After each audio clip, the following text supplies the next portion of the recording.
And the Anything Podcast. I'm Aaron. I'm Chris. How are we all doing today? I'm doing good. So, Chris, first of all, I have a question for you. Okay, shoot. In the movie Saw, what does the doll say? Want to play a game? Okay. That's what I thought. But this is a... No, it's would you like to play a game? That's what I thought. Or is it let's play a game? Okay. I don't remember. Well, I thought, do you want to play a game? That's what I thought. Well, this is a prime example of the Mandela effect. Well, I think it's just... The thing is, though, there's so many movies, and... hold on, I'm just wiping down a little bit. Yeah, well, make sure you get that spot right there. Yeah, I know. I gotta... I think it works best if you wipe the top of your drink off. There you go. That's what I was going to do. Yeah, perfect. You're getting ahead of me, man. You're getting ahead of me. So I thought that it was, do you want to play a game? When I was just casually trying to remember. So then I looked it up, and it's a good Mandela effect. The line is, I want to play a game. Oh, yeah, that is true. But my question for you is, do you want to play a game? I love playing games, All yes. right, here's what I'm going to... I got to take this glove off. You know, I got this... I was not paying attention when I was shopping, and I got the wrong glove. Why'd you get the wrong glove? I wasn't paying What attention. happened? Just wasn't paying attention while I was in there. So here's what I'm going to do. Okay. I'm going to do a little experiment, and I'm going to start texting my friends random things. The first thing I'm going to text them is, have you washed your feet today? I think that's pretty funny and weird. Okay. We're going to see who responds back to, have you washed your feet today? All right. Well, that's pretty interesting. Yeah, so yeah. the real question is, who are you going to text and what are you waiting for? I'm doing it right now. No, I know, but like, are you waiting for the first person to respond? Do they get a prize? Oh, I just Like, want what to... happens? I'm going to... You know what? How about we do this? Periodically through the week, I'll just casually text them random things that are weird. Not too weird, just weird things, and see how they respond, and see if someone eventually calls me out. Like, dude, are Well, you I okay? think What are you if you're doing? going to do that, you need to put in something like absolutely ridiculous, like, did you catch the bunny? I will something like eventually. that. It's it's the texts are going to deteriorate over time. Okay. So I'm going to start real casual, like, did you wash your feet today? Okay. So this is part of my crazy week that I had. I went to You went to? a meeting, and it was kind of... Okay. Oh, hello. You went to a meeting and Yeah. It was it your 12-step program? No. Oh, So, you and went you to know, a we new should... meeting. Yeah, so I should clarify what happened with that. I had a falling out with one of my friends, as people do. You know, people don't always get along. And I was good friends with her husband. And I wanted to continue to be friends with her husband, who's a great guy. And I was friends with him for about a year. And then I thought, well, this is ridiculous. I realized a lot of things that I did wrong in the friendship with this young lady. You know, hindsight is 20/20. And also, I wanted to continue to be friends with both of them. I couldn't continue to be friends with the husband. So I went over to her house. She just happened to be home. And I said, this is ridiculous. I'm sorry that I was a jerk that one time. And we need to be friends. Okay. So she's like, all right, well, I go to this 12-step meeting. I knew it was a 12-stepper. Yeah. I knew it. They're like, will you come with me? And I'm like, well, if it'll help patch up our friendship, sure, why not? And Are you talking about when you had the falling out like the originally, or are you talking about you had another falling out with her? No, it was the original falling out. I wasn't friends for like 3 years. Oh, okay. And then her husband accidentally pocket dialed me after like a year. And I saw this and I'm like, what? So I answered it and I heard ruffling in the background, and eventually I was like, Aaron, I'm like, yeah. I dialed you by accident. But anyway, how are you doing? And then I randomly saw him when I was fishing. And I was like, what are you doing here? You know? Well, it's collective consciousness, I'm telling you. Exactly. That thing's crazy. It's totally crazy. So I got a question. Yep. Are you foggy or are you clear? A little bit foggy. I've been a little foggy too lately. Well, that's how I keep buying the wrong things, so that I didn't get the hood, and it's horrible. Now I didn't get the hood, so I'm very upset. Really? You ruined it. No, I didn't. Then, anyway, so I went to the 12-step, and to patch up the friendship. There's always something to be learned, right? So It's not. It's called Codependence Anonymous, and it's based off the rules from Alcoholics Anonymous or Narcotics Anonymous or any other Anonymouses. You do 12 steps. The 12 steps are generally the same, but this is more about how to just be a better person in a relationship, which anyone could learn, right? So I'm glad. Well, then at that particular meeting, I never connected with the religious part of things, right? Like your higher power is one of the steps. So then another person said, well, I go to a Buddhist group. And that's where I went. One of the people at the Buddhist group had said. Did you do a chant? There was chanting. How did you know? Because it's Buddhist. I mean, they got some really cool shit, though. Like, their chants in that are awesome. Well, so that, from what I learned about Buddhism, there's like a lot of different versions. And I didn't learn about the chanting part of it. Like, that wasn't the part that I was learning. I was learning the rules of it, like, the middle pathway. And there's like a bunch of different rules. Why are you putting parentheses around it? So then, all right, I'm trying to focus on doing two things at once, which I'm not good at. Well, you should really be focusing on talking. Well, yeah, so the young lady there said that she had this friend who texts her random things. And she was the one who's like, he texts me, did you wash your feet today? And I'm like, that's hilarious. I have to text that to someone because it's so random and weird. I think the real question is that you should ask, did you wash your ass today? Well, that too. No, see, they're going to get progressively worse. I can't start out with the weirdest one. True. Okay. So here we go. Well, it should be like, did you wash your hands today then? I think to start off. Because, did you wash your feet? They could be like, what? I don't get it. That's exactly the point. Well, but the whole thing is to see who responds back to it. Yeah. Did you wash your feet? How many people are you doing this to? I'm going to pick. And frankly, what I think you should be doing is picking one person, doing that, and then putting your damn phone down for a little while. Because we're not sitting on watching you text people. There we go. It was difficult, So I got to ask you a question. Stupid glove. What'd you do this week? Anything fun? Well, I went to the Buddhist meeting.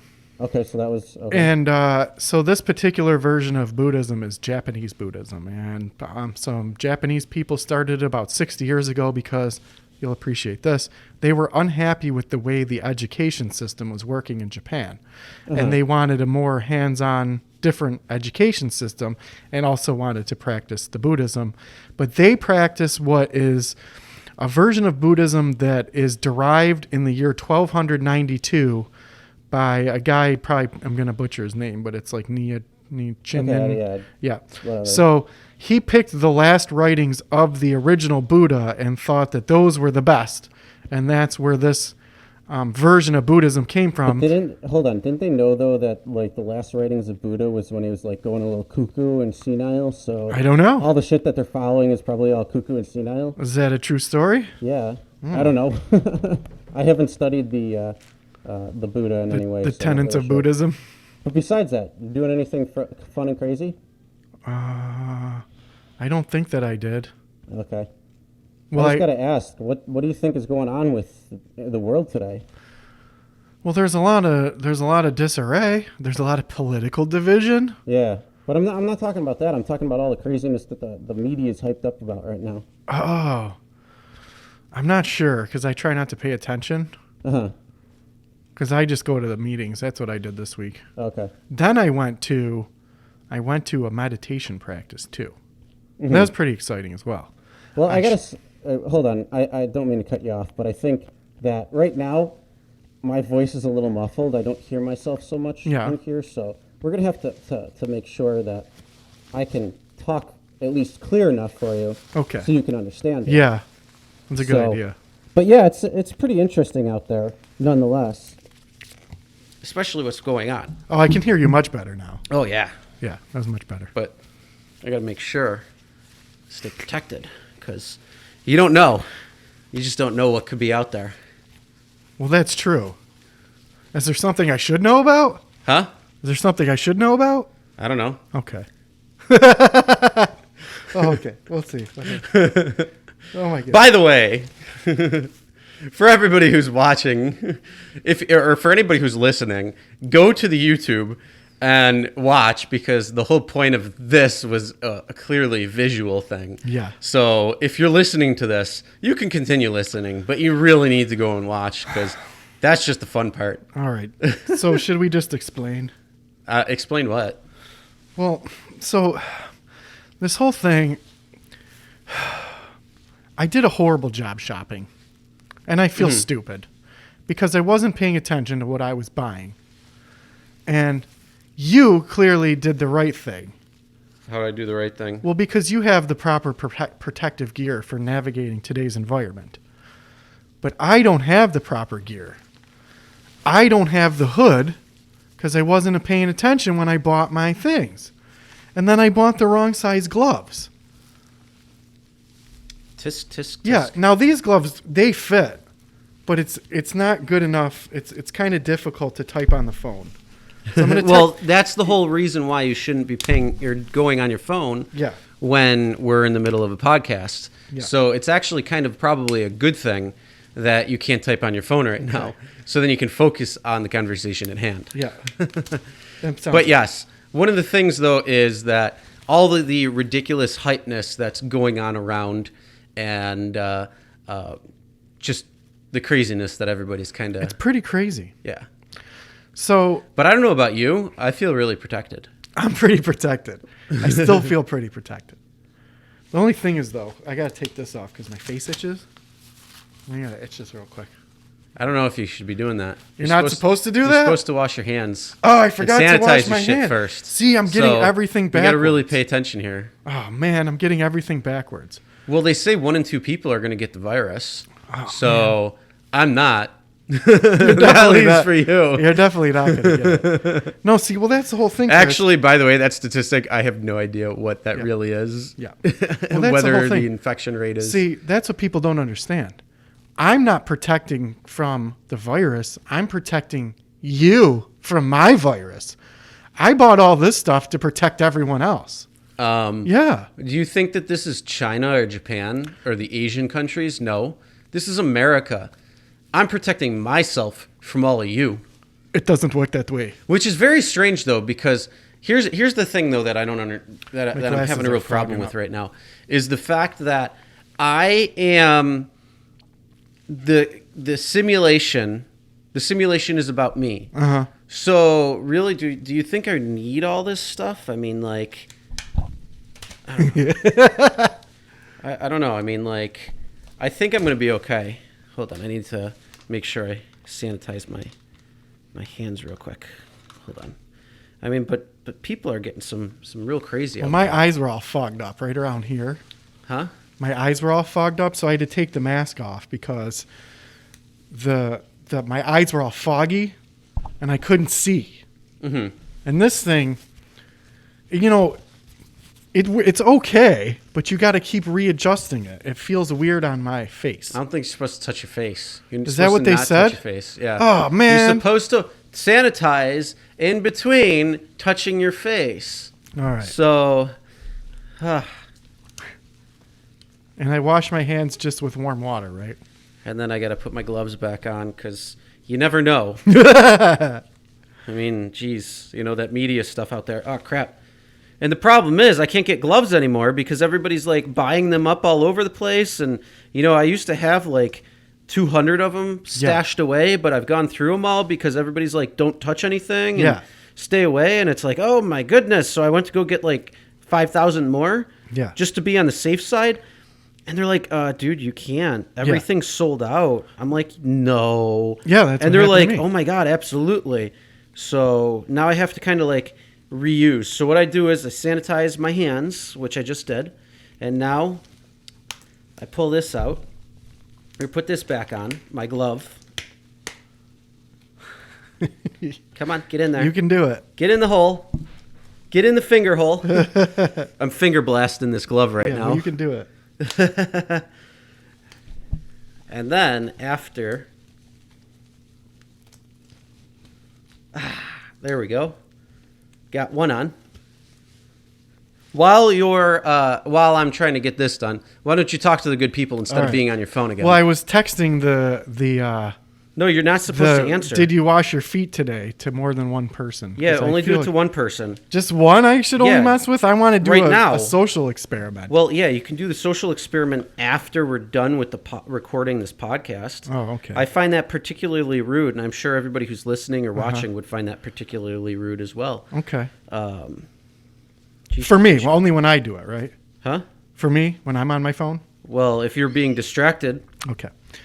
So, what am I supposed to do? About what? You're talking to the good people right now because I got to fix this glove. That's why I never wear condoms. I hear. Oh crap! I gotta redo my hands. Shishka pishka. I gotta re-sanitize. Hold on. Yeah. Well, the real reason I never wear condoms is because there's no. You haven't had sex in 10 years. Yeah, it's been a long time. You know what they say with the whole thing. All right, now that we got them back on, look at this. We got the gloves back on. We gotta re-sanitize. Re-sanitize those gloves. Ah, perfect. Look at that. Oh, my favorite thing in the world right now. So I make love to this more than I make love to apparently my girlfriend. I did everything wrong. I got my protective gear without the suit. I bought the wrong size gloves. And even when I went into the store and I was like, you can't really, I had to get people's attention. Like, excuse me, can you help me? Uh-huh. And it wasn't working. And finally, they guided me in the right direction. But I wasn't paying attention. And I bought the wrong suit. I got the wrong size gloves. And the masks are sold out everywhere. And I tried to explain to the person in there that I was buying the mask to protect everyone else from my germs, not to protect myself from everyone else's germs, because that doesn't work. The masks that they are selling don't protect from everyone else's germs. They only protect other people from your germs. You have a mask that will work properly given the right insert, right? Yeah. So you have to get. You're talking about this right here. You have face to get mask. Yes. So for people listening, it's a face mask with the breather. It's actually a half mask. Yeah. Is what it's. They have full masks that have the goggle kind, and it's nice because unlike your little thing that was going on is the fact that you had the mask on and it was fogging up your inside, but because it has this thing on it. So it actually goes up against your nose and the skin right there, that it actually then won't fog up, which is nice. Yeah, that's. But yeah, really these things come right off. So you can buy a special insert that will prevent viral infection, right? You can get the filters that are viral and bacterial. Okay, good. So that's the proper equipment if you're really gonna. Yeah, because this paper mask. Is not gonna do anything. No, because everything that I'm breathing in is going in. Yeah. Through up here, through right here, and down here. Yeah. So it's really not going to do anything. And also, what the bigger problem is, when you put it on, you're touching your face with your hands. There's no way to stop getting viruses in your eyeballs, in your nose, and when they're on your hands. And I have to continue to keep readjusting my mask because it's not good. And then I keep touching my face. Did you watch all the videos of people who were like the people who were announcing how to wash your hands? Oh yeah, they're washing their hands and they're touching their face without washing their hands. But they're like, make sure you wash your hands. By the way, but no, they literally say, and don't touch your face, and then they're like burp, and they always touch their face. You know, okay. Let me give you my thoughts on this whole thing, and this is my thoughts. This is my opinion, and this is basing it on a lot of the problems that we have within the media itself. Yeah. Now, the huge thing is everything is being so blown out of proportion. Yeah. And they're making it seem like, oh my God, if you get anywhere near this thing, you will die. Yeah. That's how they're making it. They're making it seem like this is the rapture, or like that. I mean, the stock market took a huge financial hit. Yeah. But it's rebounded a little bit, but still, it lost like $1 trillion or something in the course of 2 days. So like the hype is real. Like it's not a joke. But the thing that's really getting crazy for me is like, it just doesn't make any sense. Like, okay, yes, I understand there's all this issue, but what about the flu? Like, how many cases of the flu have happened last year or even going on this year right now? Yeah. How many millions of cases are happening? Yeah. How many hundreds of thousands of deaths have occurred because of the flu? Yeah. And we're worried about one little virus that we don't really know what's going on, but we kind of do because we've known about a coronavirus. There's multiple other types. Yeah. And it hasn't had too much of an issue on people. But then look at scarlet fever. Look at typhoid. Look at all these old diseases that really came in and wiped people out. I get that.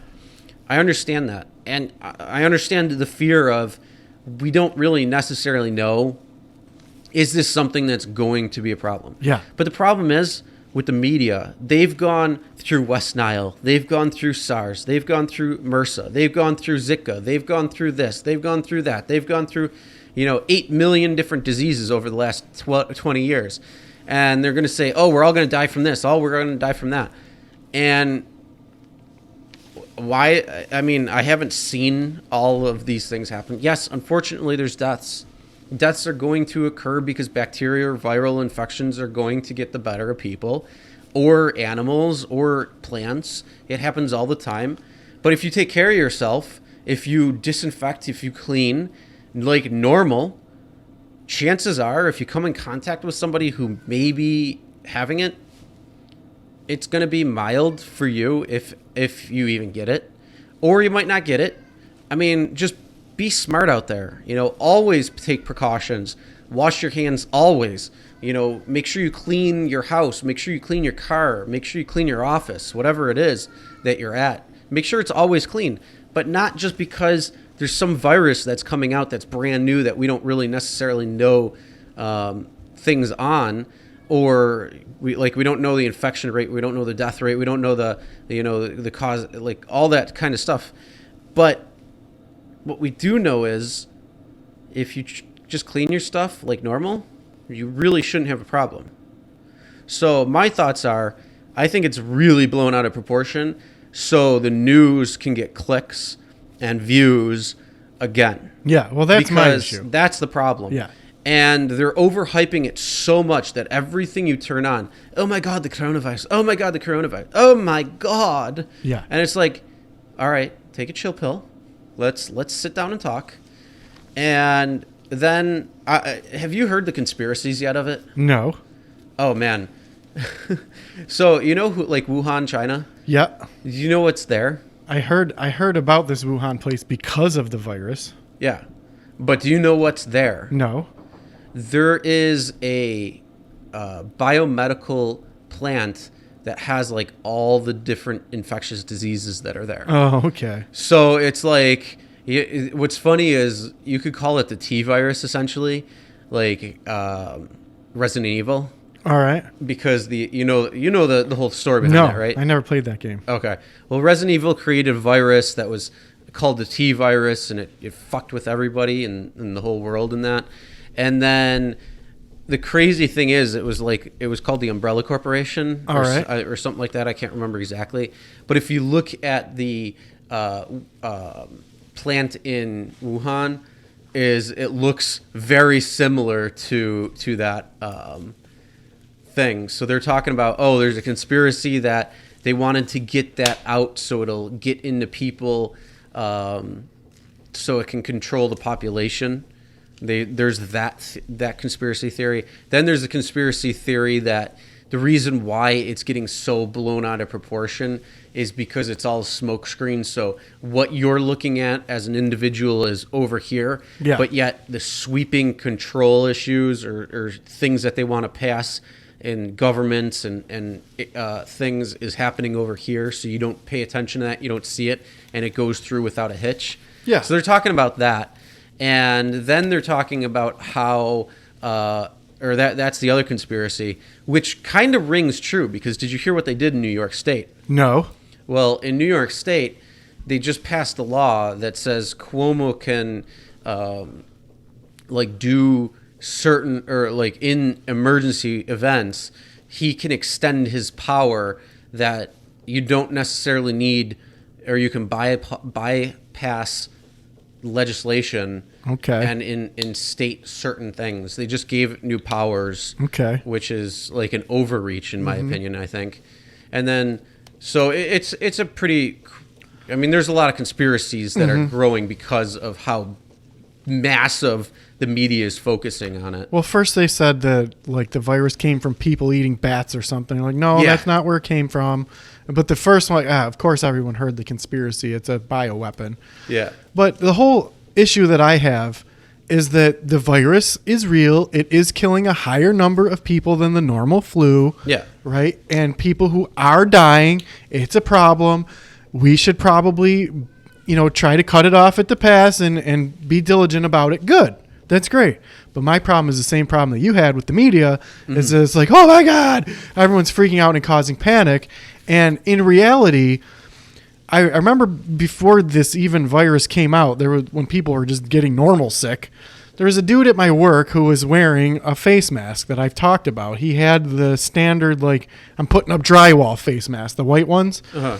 And then when you see the images of people from Asia or whatever that are wearing the thing that you have, I didn't understand that they're protecting people from their own germs, not from getting other people's germs, which makes perfect sense. Yeah. Right? I mean, that society is very respectful. They're so very... That plays perfect. Yeah. And I've had people talking, like, because I've covered this on my YouTube channel with being Uber or Lyft driver. Yeah, you're picking people up at the airport. Yeah, you're picking up people that you don't know where they've been, where they've come in contact with, or where they're coming from. Yeah. And so you are putting yourself at risk if you're a driver. Yeah. But you're putting yourself at risk every single day because people that get in your car are going to be sick. Yeah, right. It's just that time of the year. Yep. It's the flu season right now. So all the flu is happening. Yeah. And so it's just this whole thing that people need to, I think, put it in check and say, yes, there's something more to worry about, but it's not the end all be all. So, and we need to just go on our normal day clean. But the crazy thing is all this quarantine crap that they got going on. Like, we need to make sure it gets in check. And it's like, see, I have no issue with that. My problem is, why aren't they on the news saying, don't buy all of the masks because it doesn't work? The mask is to protect, if you're sick, to protect everyone else. But it's not going to protect you from picking up germs on things and touching your face when you eat food. Your eyeballs are still exposed. You get the virus right in your eyeball. Unless you're wearing a hazmat suit, you're not going to protect yourself from the disease. But if you're sick, you will help minimize spreading the disease to other people by wearing the mask, coughing into your shoulder. There's things you can do. Washing your hands. I didn't know. Were you washing your hands wrong? I was. You're supposed to wash your hands for 20 seconds. 30 now? Yeah. They say it's at least always 20. been 30. Okay. And that makes perfect sense with hot water and soap. It's just like brushing your teeth. You're supposed to be brushing your teeth 30 seconds. Interesting thing about that. You know what I do? And apparently this works way better, and I think that it does. You brush your teeth without toothpaste first. Brush. Then use the toothpaste, and it works better for eliminating plaque and stuff. And my mouth does feel cleaner. You should try it out. Interesting. I think I'm actually going to try that. Yep. That's another fun fact. Yeah, that's pretty cool. Yeah. No toothpaste first. Scrub. Then toothpaste. But also, so that's why people who are like the people are wearing masks at my work. I went on. It's like, dude, I respect you. I understand what you're trying to do. Good for you. But just so you know, when you're working all day long and you keep readjusting your mask and talking, you're getting all the germs. You're not protecting yourself. If you're sick, so thank you for protecting me from your germs. That's what I said. Well, in the event, though, of this mask right here, that's just purely preventing anything from coming in. That's what you need. So those are the real masks that you would if you really there's an need epidemic. One. But that's if there's a true epidemic that you're really trying to protect yourself from. Like you said, yes, the death rate seems to be a little bit more. Yep. But the question is, how many are going unreported? Because it's just a mild pneumonia-like thing, or it's getting misdiagnosed as pneumonia versus coronavirus. Yeah. That's one of the other things, or going off as allergies, right, or something like that, and it clears up quickly. Yeah, I mean, there could be that too, and then the infection rate. It's how much of the infection rate. Yeah, but no, the crazy thing is there's so many people who are going apeshit crazy for it. That's the problem. Like I did a video because I came across an article of a woman in Toronto was charged a $76 cleaning fee from her Uber driver because her husband coughed in the car. And it's like, whoa, slow your fucking roll right now, driver. Yeah. And when I saw that, I'm like, dude, that driver is a piece of shit. Yeah. Like, I understand you want to protect yourself, but they created a partition in their vehicle with like plastic. And it's like, that's not really going to work. Yeah. I mean, there's going to be some germs that will be stopped, but not entirely. You're wrapping yourself in plastic and bubble wrap right there, and it's just not really going to work. Yeah. And do you know how do you prevent the spread of getting that virus? If you're an Uber driver, don't drive. Yeah. You know that you're taking a risk by going and driving. That's the risk. Especially, I'm hanging out by the airport, picking up people, foreign travelers. They're coughing in my car. Oh, my goodness. Like, yeah, but I mean, the thing is, though, like this woman in Toronto, in her car, she put in these makeshift signs that says, do not take pictures. And that there's a clear picture of it, and it's hilarious. Then, like above it, it shows like the proper procedure of washing your hands or the proper procedure of coughing. So it's like, don't cough like.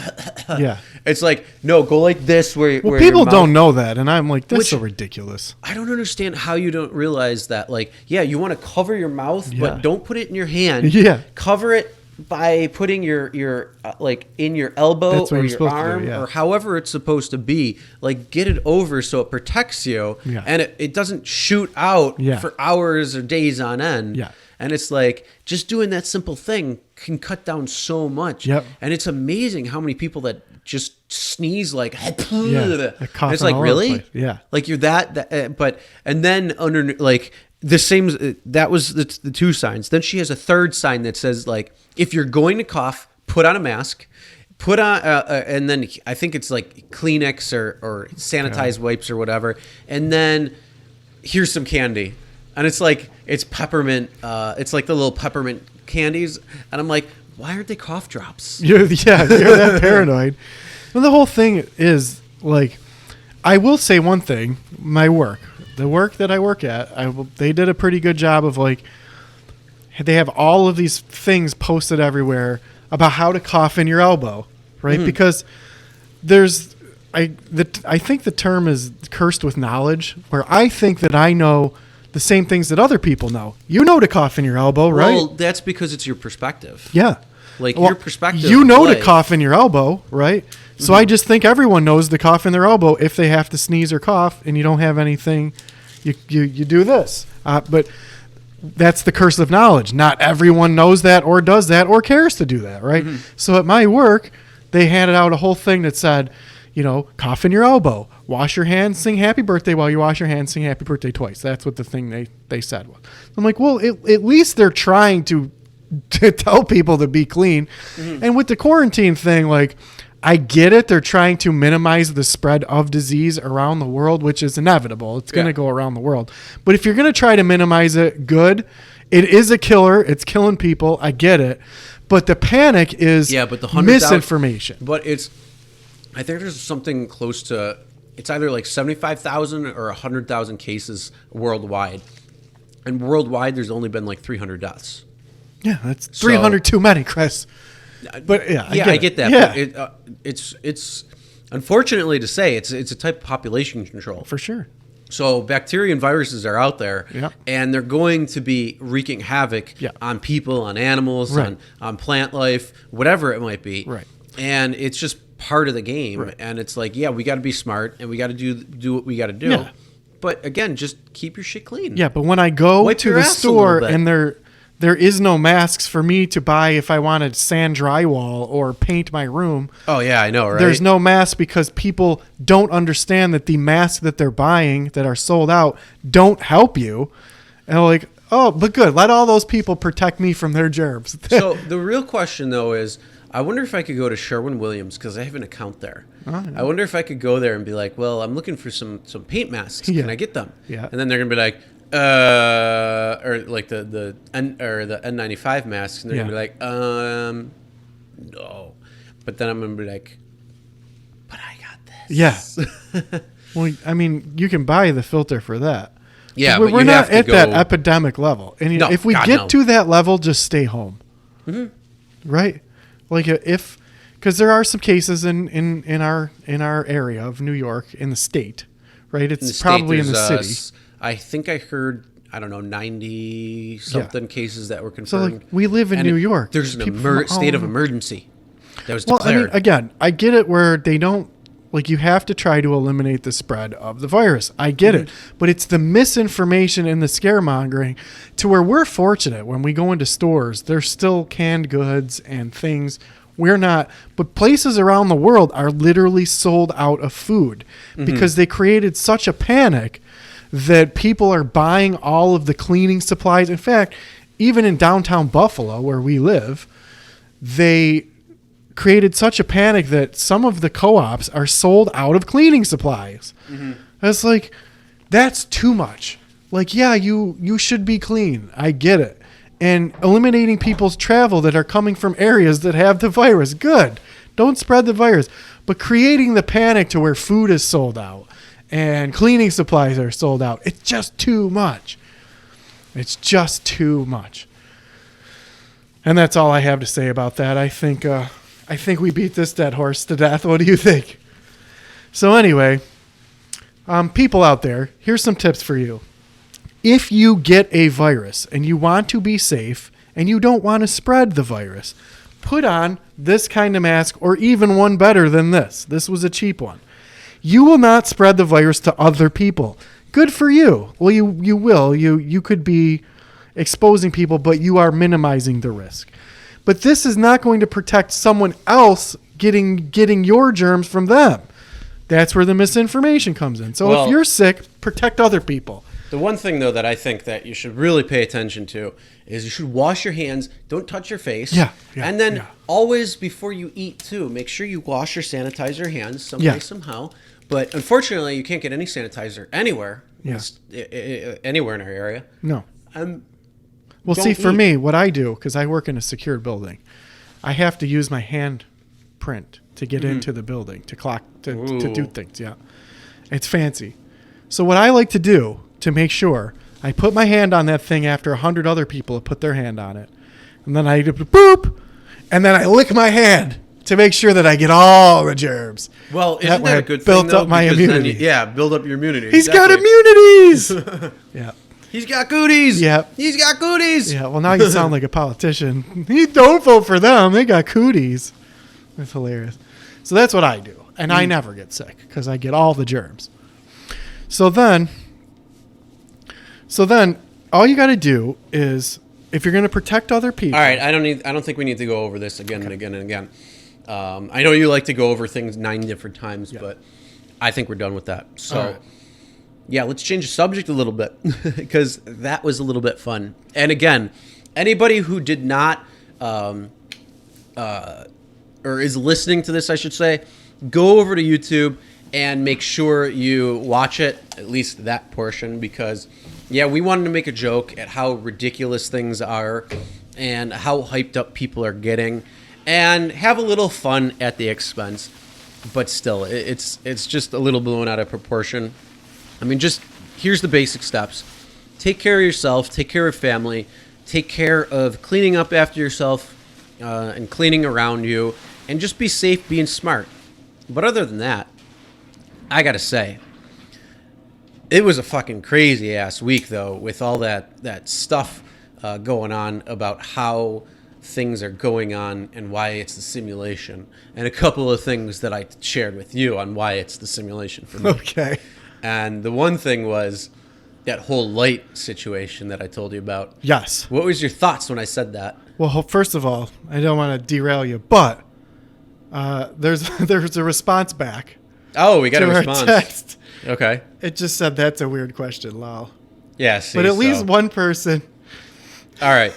So just to put things into perspective before that text came in. So, and if you haven't been paying attention in the last couple podcasts, and unfortunately this is going to be out of order from the actual whole line that we have, because this is actually going up on the Tuesday after we recorded this, which is on Sunday. Special edition. Yes, special edition. Yeah. The T-Virus edition. Yeah, okay, I like it. But coming soon, so they'll all be numbered sequentially correctly. The only thing is this one will appear first over the other ones. So one of the things that we've been talking about over the last few weeks is the world a simulation, or is life a simulation? Is the universe a simulation? And then I say it is, and I'm saying that the simulation is based on me, and everybody else is either an NPC or a program that's running to make it look like it. So it's kind of like Matrix-esque. So it doesn't have to fully render in places that I am not, or that I don't really pay attention to, like out of sight, out of mind type thing. Mm-hmm. So we've been going back and forth, you and I, about what we should be experiencing that would kind of one-up each other. Mm-hmm. And I've given quite a few examples. You've given quite a few examples. And mine have always been a little bit higher, just saying. But no, they'll be coming out. So if you haven't heard those yet, they will be coming out very soon, at least into putting into terms what the perspective of that is. But over the week, I'll text you and say what's going on within, like, the coincidences of life and in a simulation or collective consciousness or both. And so I shared that whole lighting thing with you. Mm-hmm. And what that was is that I have a tree in my family room, and then I have my chair that's in the family room as well. And it's connected to the kitchen, which has a salt lamp that's very similar to this guy right here. Actually, it's more like that guy. It's like a big salt lamp. And so it will glow also things that are right there. So like the water bottles that I have right there, it'll glow on that and you'll have a glow. But what was crazy is when I'm thinking, the rendering versus the non-rendering, is that for some reason, when I moved a particular way, the entire light, when you could see through, would just disappear. So it would look like there's no light on there whatsoever. But if you move just slightly back, it's fully illuminated again. And the plant, like this is like looking through the plant, and there's a lot of holes in that you can see through. So it was just this really weird and random thing where it wasn't fully rendering, because normally how light travels is it's obscure, so it'll fade one spot and fade in another spot at a different time. But this was just like literally everything faded all at once. And because I noticed it that way and it didn't fully render, it had to stick that way for a little bit. And then the next day when I went back in my chair and was watching and looking, then I sit pretty much the exact same way all the time. That was when it was starting to fully render, where the light would fade out in a certain spot and then another spot, and then it would be lit in a new spot, and because that's how plants are. And so it fully rendered out at that point, but before it didn't. So there was either error in the code, or that because I'm paying attention, it wasn't expecting me to realize that I was going to look at that particular area, and now it has to fully render every time. That makes perfect sense. Now, the weird thing that did happen to me, which I tried to send you a screenshot of the text, but I actually sent it to our other friend by accident. But I think I sent it to you too. How did that go? Really embarrassing. But so a friend of mine has gotten new drapes and wanted to give me drapes. I'll take some drapes. I need some drapes. I just moved. I need new drapes. So we didn't mention the drapes for about... You don't want anybody looking in and seeing your naked ass? Oh, I just dance around in there. I don't care. Have you ever been naked outside? Yeah. It's all fun. The time. Yeah. I have sex outside too. It's fun. You know what's really funny? This is really funny. Did you know that there was a guy who was issued a ticket or arrested because he was masturbating inside his house, but the window was open or the door was open so people could see in. I think the same thing happened to a woman too. Maybe. Yeah. They were like, somebody was looking and they complained because they're of the children. It's always the children. Oh my God, the children. Yeah. So I had texted my friend because we didn't speak about these drapes for like 2 weeks. And I was like, oh, you still got those drapes? And she's like, oh my God. I was just thinking about you and those drapes. Mm-hmm. So that's not part of the simulation. That's the collective consciousness. Yep. Yeah, that's pretty crazy how that happens. But if you want to talk about life. So, well, for those who don't know what the collective consciousness is, that's like if you think about a song that you may haven't heard in a while, or a movie that you haven't seen in a little while, and you're like, oh my God, that movie or that song. And then all of a sudden you turn on the TV or the radio or streaming service or whatever it might be. All of a sudden that music or that movie is playing. And it's like, oh, wow, like, did I control that? Or if you think of somebody and all of a sudden they call or you see them at a random location somewhere. That's when it happens to me. That's all within the collective consciousness. Yeah. So it's a little bit different than a simulation, but it's still pretty similar and probably part of it. So. So I have something of a topic. We'll see what you think. Okay. I like topics. Yeah. So let me get my notes. I actually took notes for this one. MK Ultra. Mm-hmm. There's a new theory. Oh, that was what I texted you about too. You did? Oh, that was it. Yeah, it was from you. Yeah. Yo. So yeah. Hold on, I got to pull up that text because I don't remember exactly what it was. All right. You bring up the article, and now here's what I knew. Well, you sent me the article. Oh, I did. Okay. Yeah, but I was talking about how I said the simulation is for me, done deal. So I said MK Ultra to Chelsea the other day, which it was just a random thing. I'm like, MK Ultra. Yeah. Just randomly. And then you said last week that we should talk about it. And that's crazy. When I said that, when I said MK Ultra, was probably like the day or two before that. Why is it? That's and so then weird. When I was watching Kit Boga, and this is on Wednesday that it happened. So this past Wednesday, Kit Boga, who, if you don't know Kit Boga, he is a streamer on Twitch, and he has YouTube content as well, where he calls scammers and scam base them. And he was playing in this character, and he's like, "Have you ever heard about MK Ultra?" And so he talked about it for a minute, and it's like, whoa, wait, what? And then Joe Rogan again was also talking about MK Ultra on his show with, I forget. I wonder why. But that was earlier this week as well too. It's so crazy. So it's like that's where it started, was when I'm just like MK Ultra. Well, and I said it to Chelsea at a random. She's like, "What? So what the fuck are you talking about?" I'm like, "You never heard of what MK Ultra is?" Well, we'll dive into MK Ultra in just 2 minutes, so stay tuned. But I do want to say that I also sent you another article about, because you mentioned Kit Boga and the scammers.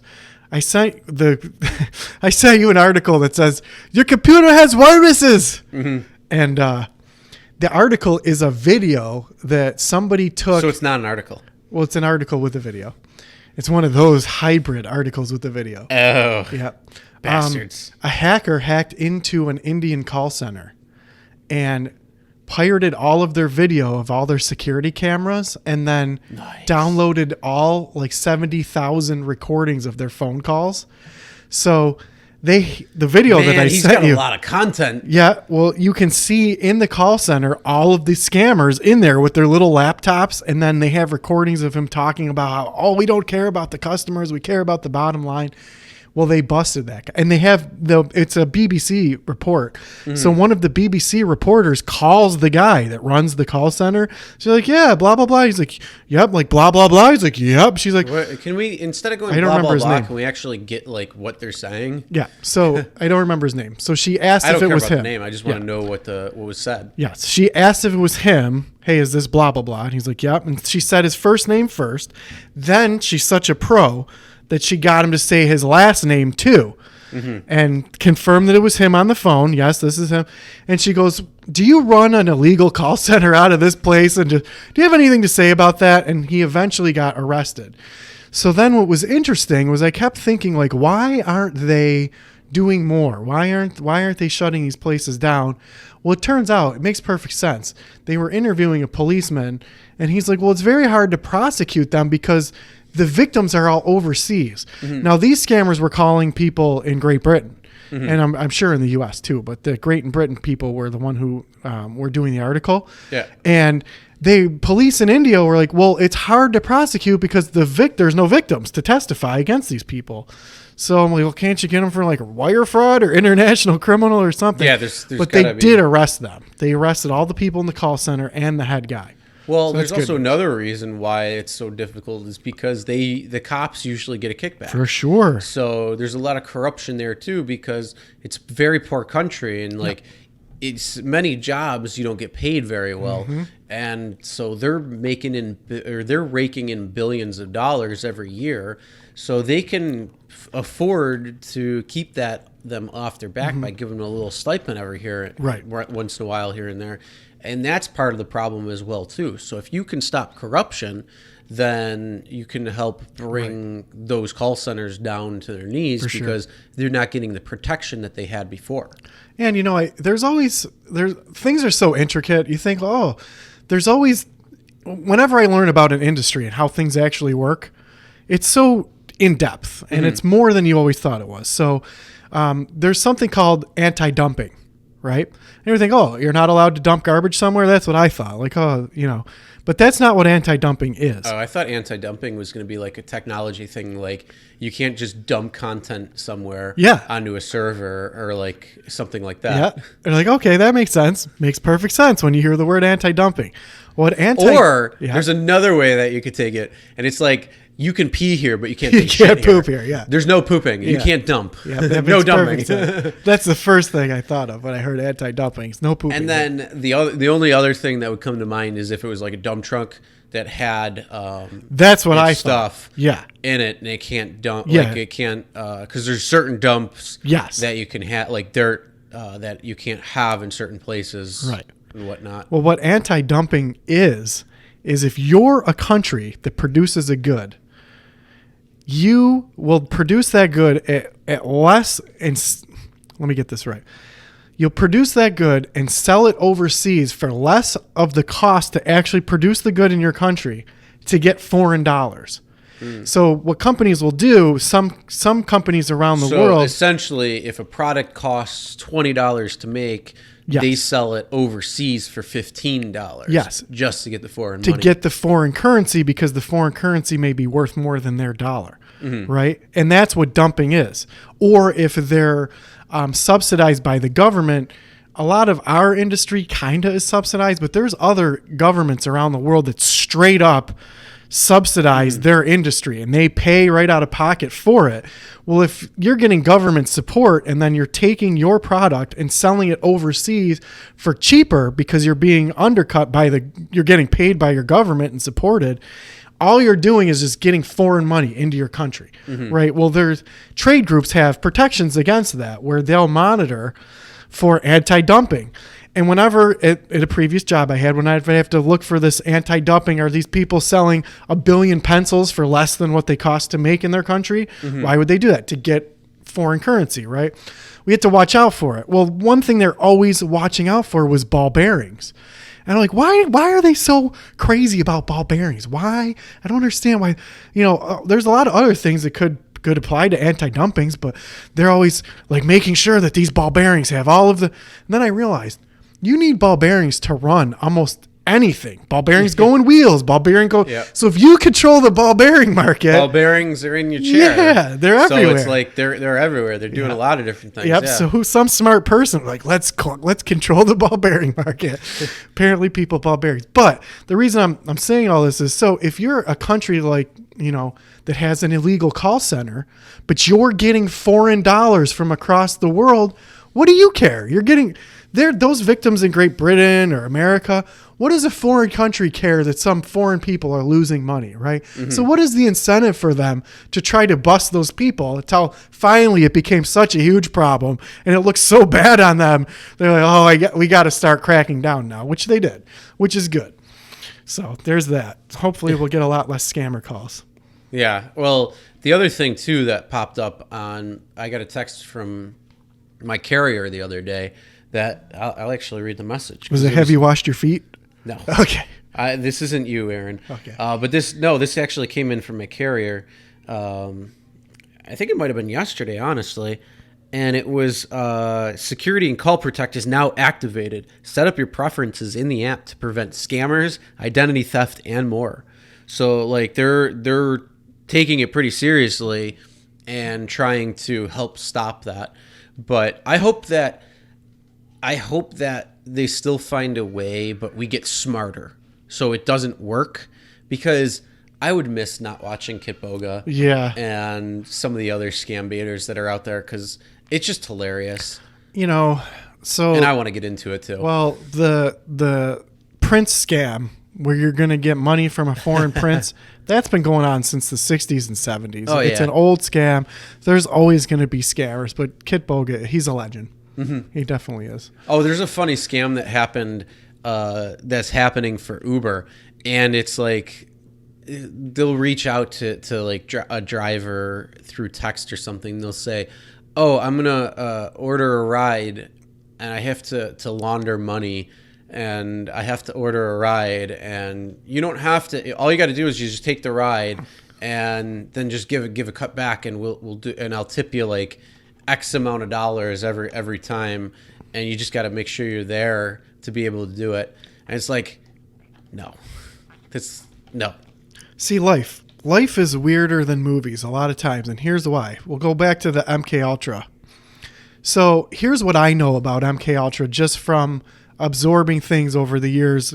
I've never done any actual research into it, so I'm probably going to get the facts wrong. But No.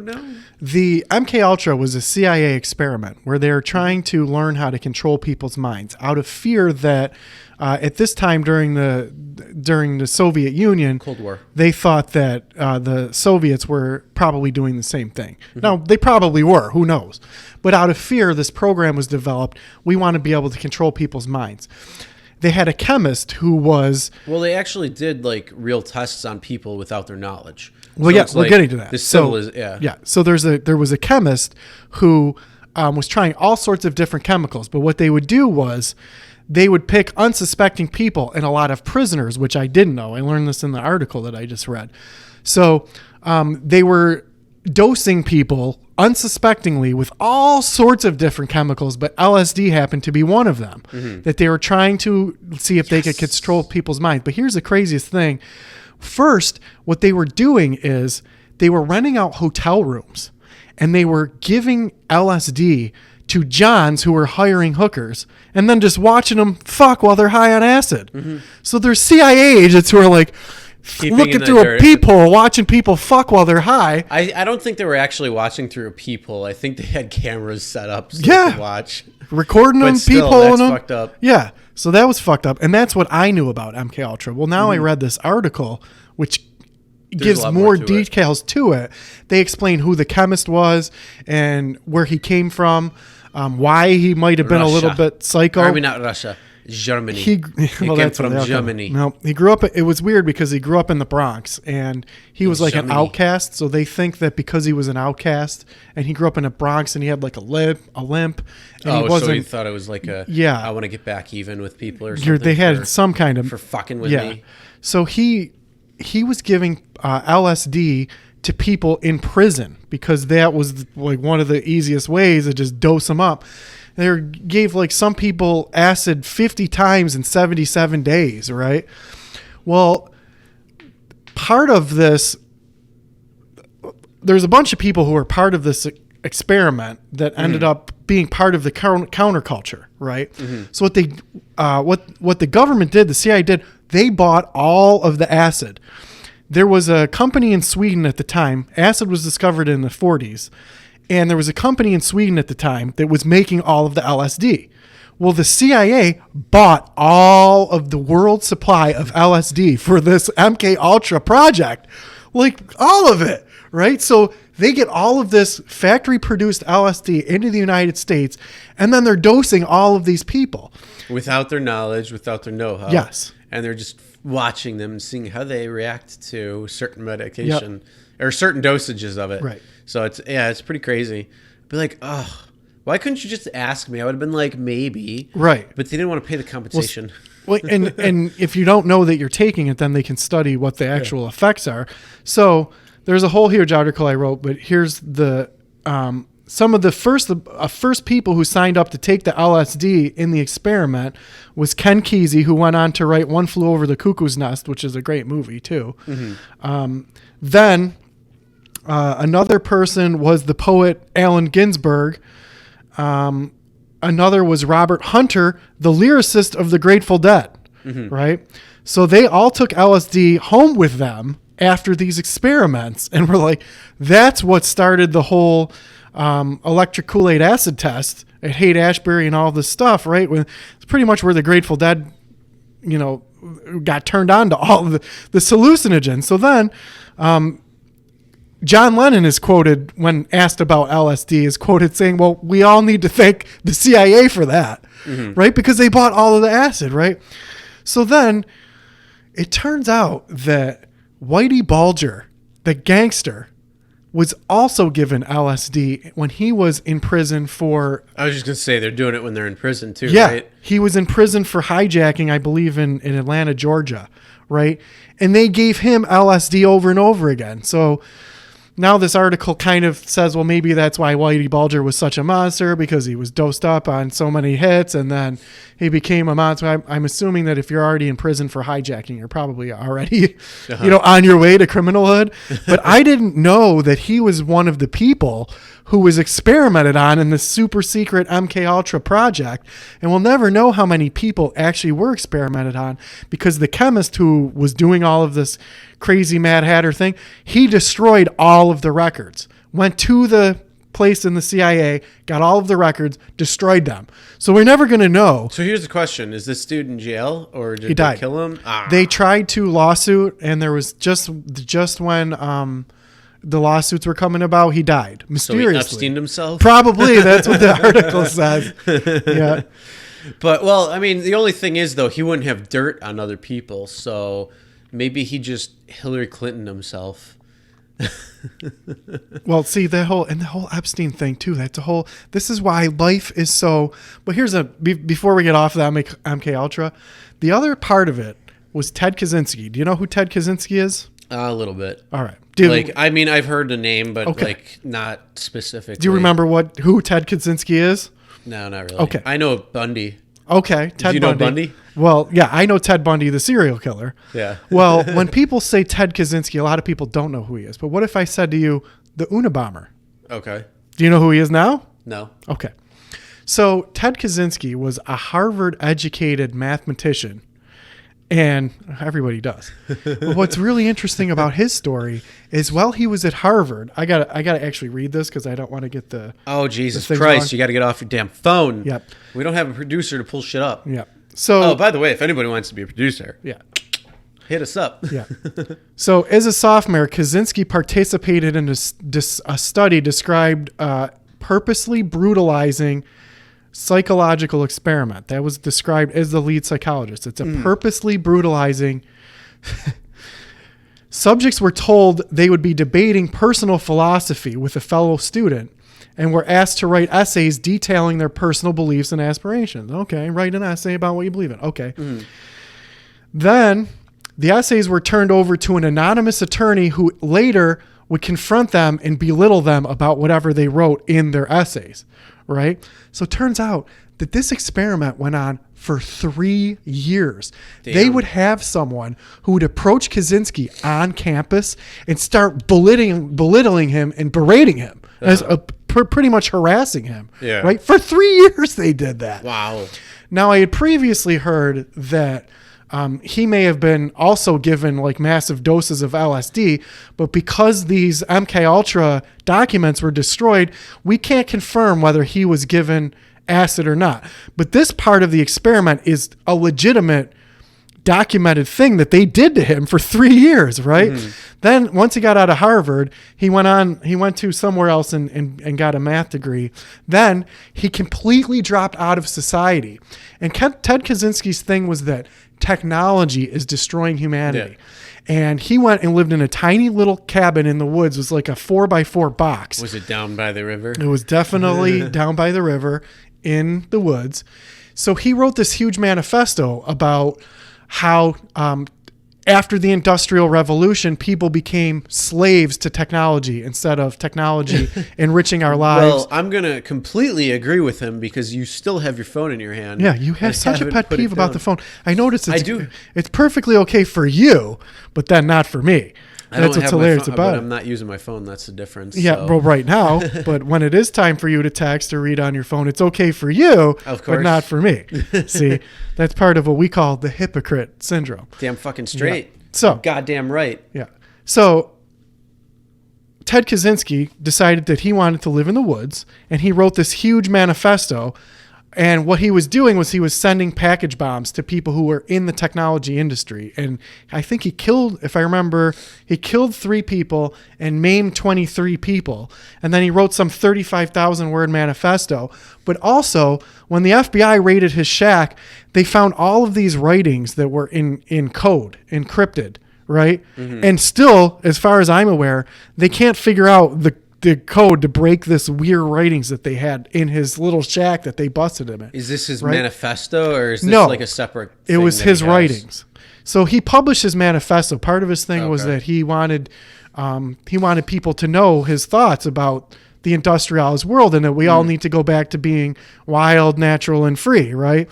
So the whole thing, and then because he was a mathematician, who knows what his internal writings say? As far as I'm aware, they haven't decoded it yet. And I was learning about this 10 or 15 years ago. All I have to say is Fibonacci sequence. It probably is, right? Yeah, that would be hilarious. It's like something so simple because he's a mathematician. Yeah. And they just try like Fibonacci and it's like, boom, now you got all of the coding. Right.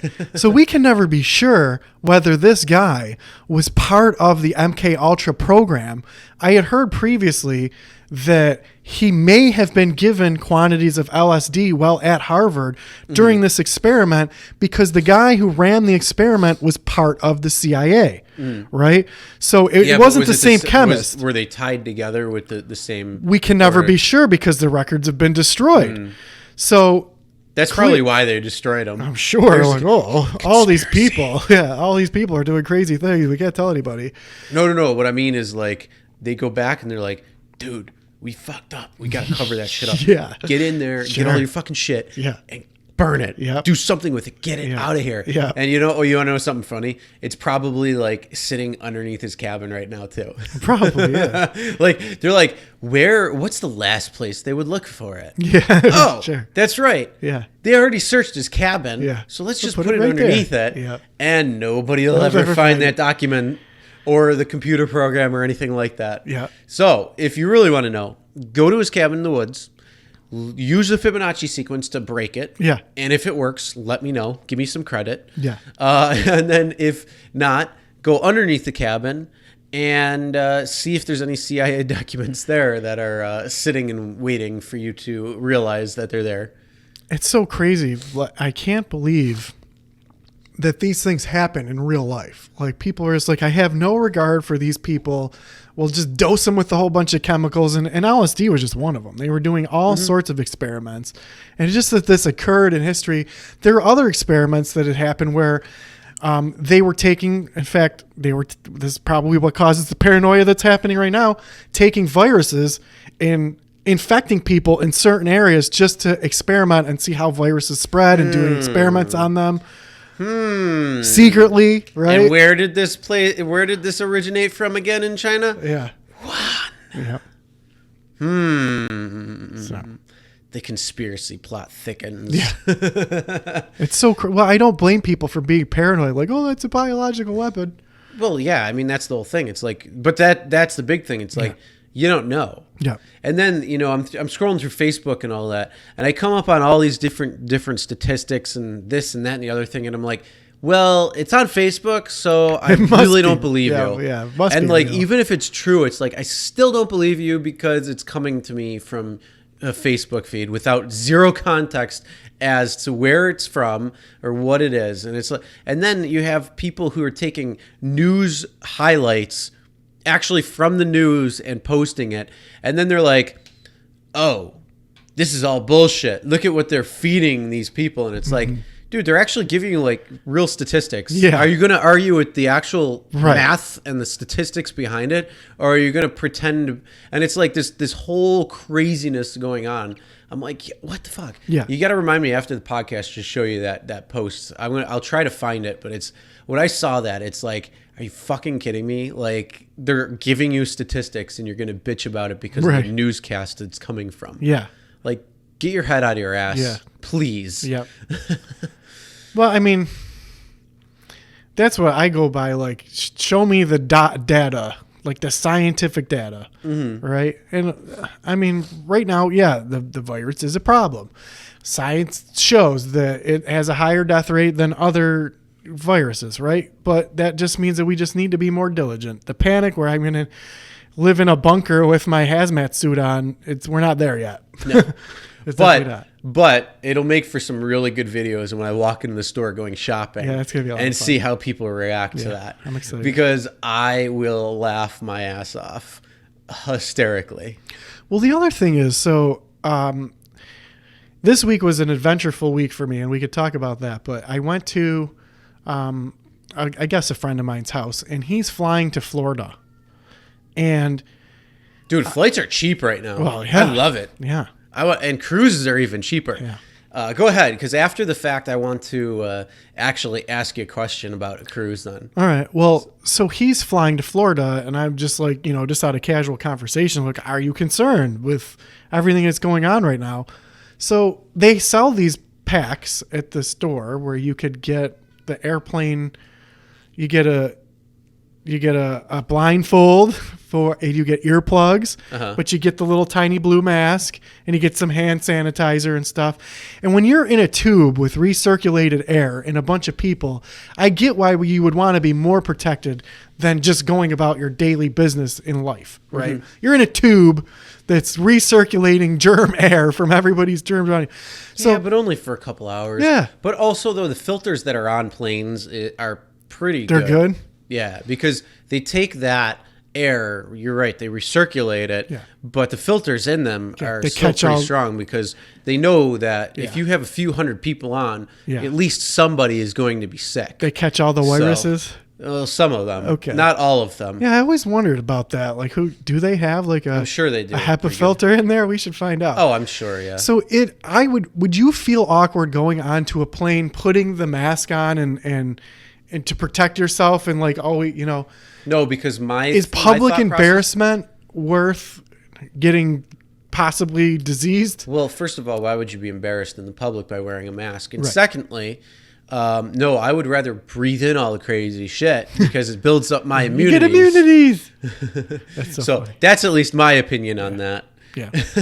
Well, I mean, I get it. And if the problem is like the elderly who are vulnerable, Yeah. Things like and children, Yeah, but people I mean, with weakened immune systems. The only thing is that is the case for everything. Yeah. Like that's the case for the cold. That's the case for the flu. That's the case for pretty much anything. Pneumonia.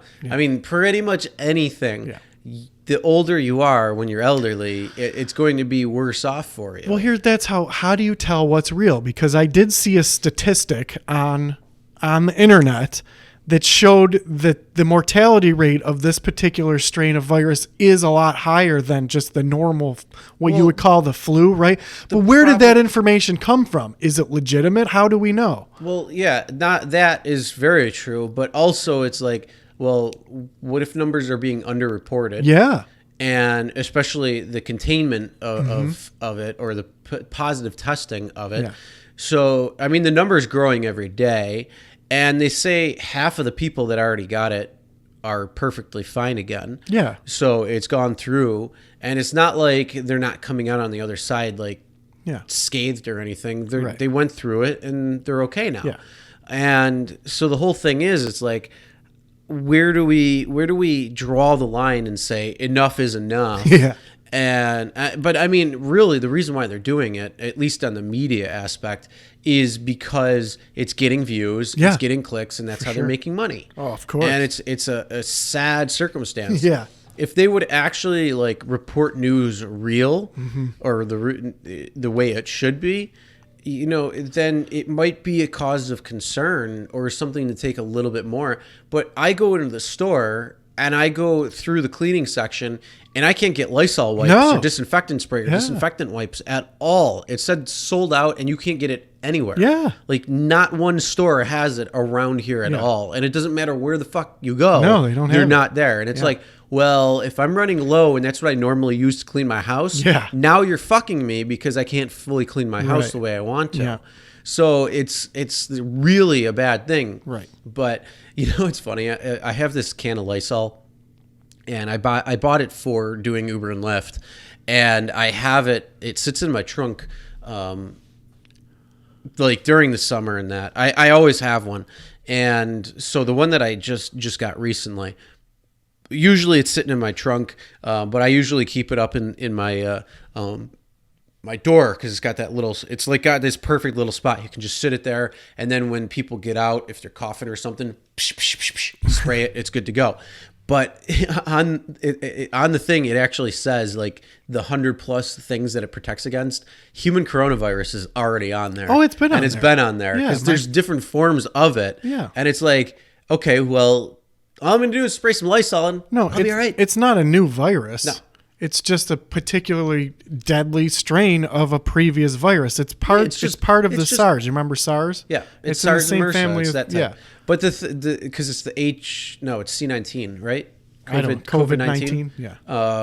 But yeah, the thing is, it's like so for me, it's like, all right, I'm not really going to get any crazier. Like I'm gonna wash my hands the same. Yeah. I'm not gonna wear a mask. I'm not gonna do all these crazy things that people don't need to.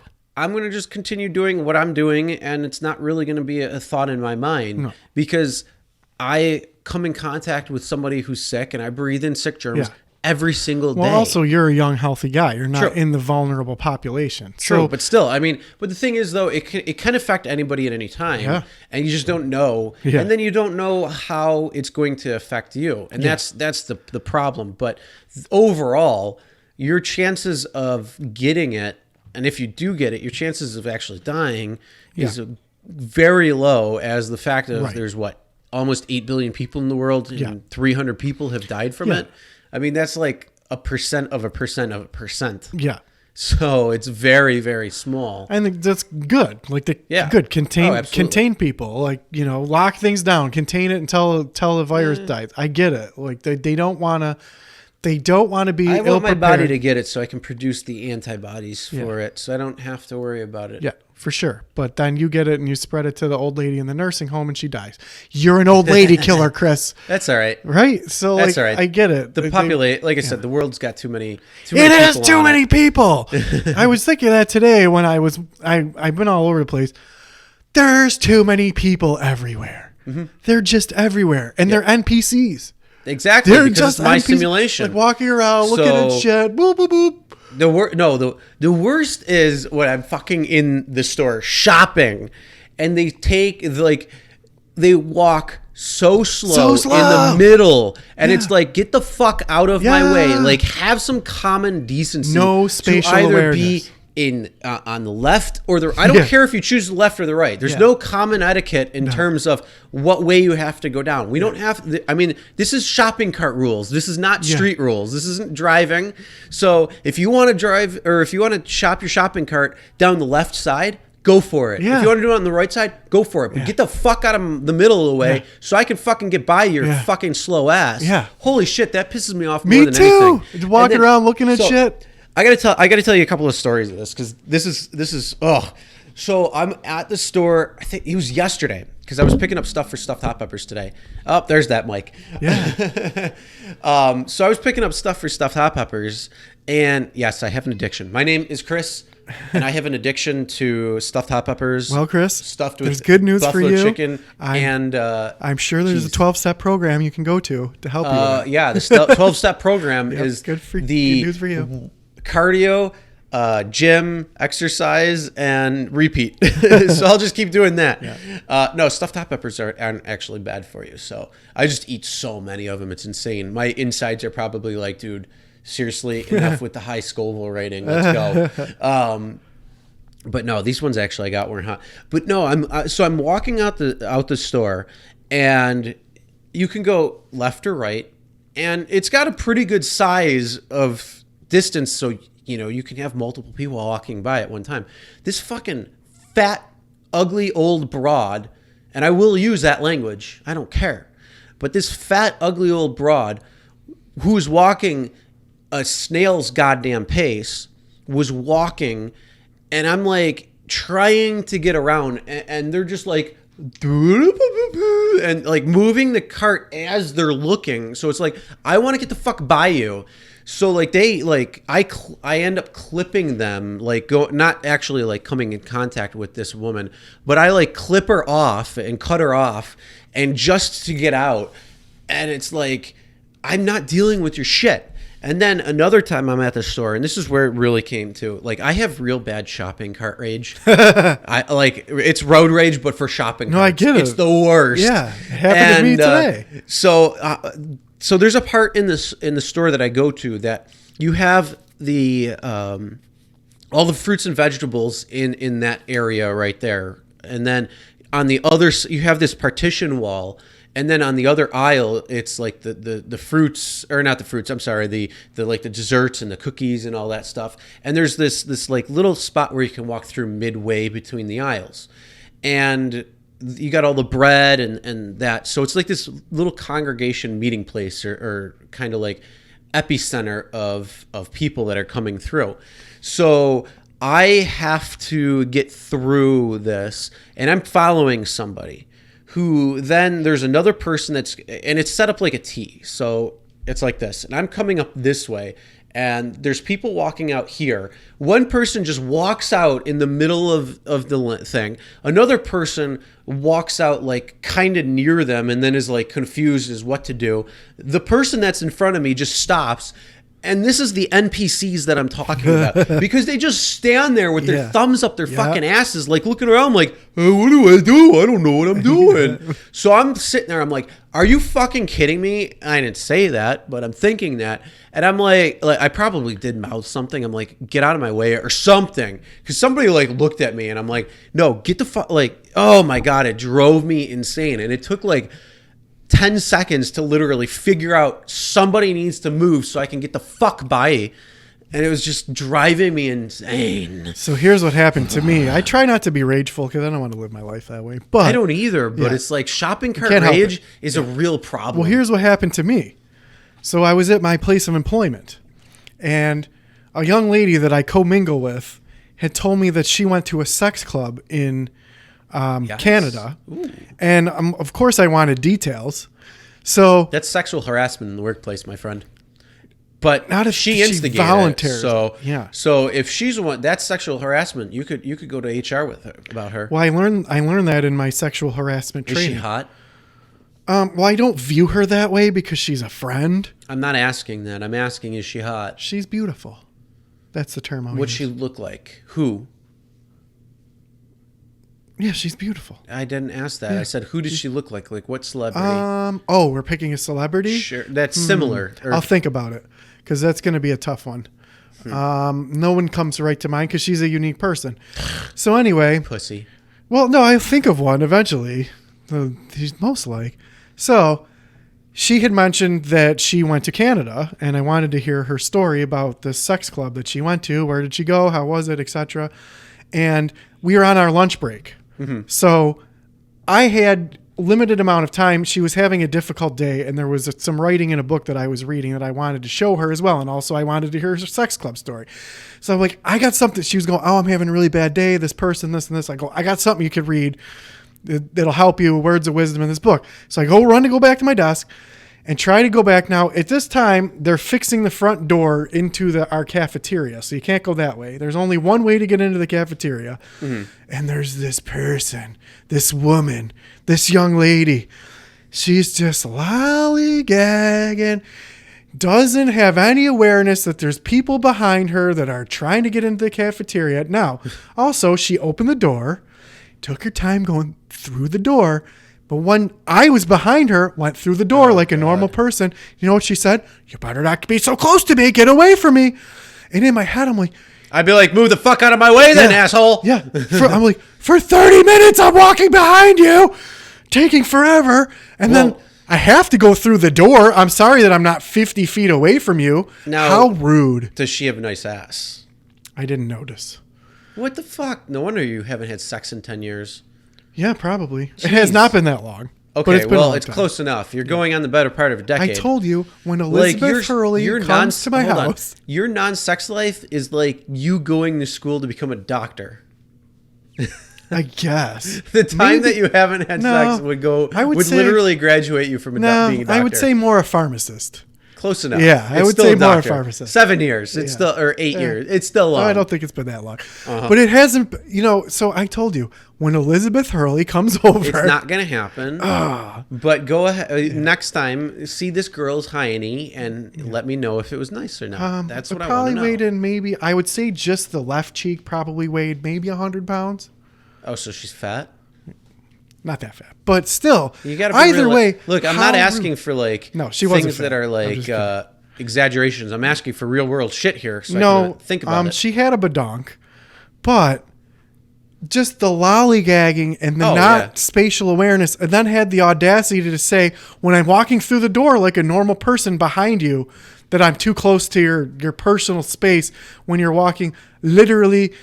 At a snail's pace. Yeah, at a snail's pace, and I have to go hear sex club stories. Get out of the way. Yeah. So I get it. The rage was real. And the rage is legit But she had the audacity to say something to me, but I'm such a polite person that I wasn't like, bitch, get fucking move it. Jerry. Well, it would have definitely been an HR issue. That's the type of person we're dealing with. They'll say something to you, but as soon as you maybe have a counter argument, like you were literally walking slower than anyone's ever walked on the planet. That's when then all of a sudden you're in HR. Here's the thing. That's when you got to beat them to HR. Oh, for sure. You take them to HR and be like, this person slowed down because I was walking at my regular pace. Yeah. This person was walking in front of me. They slowed down on purpose. So they would try to touch me. Yeah. And I felt very uncomfortable. I would like to report this, please. And then that way you beat them to it, and it'll give them a taste of their own bullshit medicine, and then maybe they won't be thinking about doing that again. I did learn something in sexual harassment while we're on the subject. I know. I want to hear about the sexcapade story. Well, that's the whole thing. Jesus Christ. You're the lollygagger right now who's trying to tell me these 18 different stories just to get to the story I want to hear. Because she took so long, I didn't get to hear the sex club story because my lunch was over by that time. All right, please don't tell me this was Friday. Please tell me this was like Thursday, and then on Friday you were able to hear the sex club story. No, I don't know the sex club story. I'm going to lead with that. So why did you bring it up to me if you don't have a story? I'll find out. Oh, Jesus Christ, I wanted to know the story. So do I. I can't wait to go back to work. Like, did she have like this crazy sexcapade or what? I'll find out. Like, you don't have any information. I have zero details. What do you know? I'm going to find out hopefully on Monday. No, I mean, like, you know that there's a sex story. So how do you even know that there's a sex story? She told me she went to a sex club, and she's like, on lunch, I'll tell you about it. What is a sex club, though? That's what I have to find out. Like, is this where you go and, like, put on a mask and then have sex with people, or what? Maybe it's like anti-dumping. Who knows what we're imagining? I mean, like, oh my God, this is so interesting and intriguing. I really need to fucking know this. Me too. Like, I am on the edge of my seat. Like, you can call her up right now and be like, hey, I need to know what is this sex club story. It's driving me and my friend crazy. Well, I'm going to get the story as soon as I go on lunch. We work opposite schedules, so it's hard to coordinate. Bullshit. Opposite schedules. You work 5 days on, 2 days off. She works 5 days on, 2 days off. Yeah. So please, you work the same schedule 3 days in a row. Yeah. I'll find out. Trust me, inquiring minds want to know. It's on the top of my mind when I go back to work. Yes, I want to know. Jesus Christ. Yeah, me too. But I did learn something a while ago. We had to take sexual harassment to learn how to sexually harass people, apparently. So I watch all these videos, but I did learn something. There was a young man at my work who I've said that I've seen men do a lot of things to get attention from women, right? But I never saw a man, or a young man, we'll say, act like a woman to get attention from women. What are you talking about? It's like all over the media right now. It is? It's all like the male feminists. Oh my God, women power. I'm a dude, but women power. Because they all want to get laid. And they're trying so hard, and yet everybody sees through their stupid bullshit. Well, the thing that was interesting to me was this young gentleman said that he was gay, okay, but conveniently made friends with the most attractive female at our work immediately. But of course. And then, would say, "Oh, girl, I love your hair," and all that outfits like a gay man would. But the thing that I noticed is that... he playing?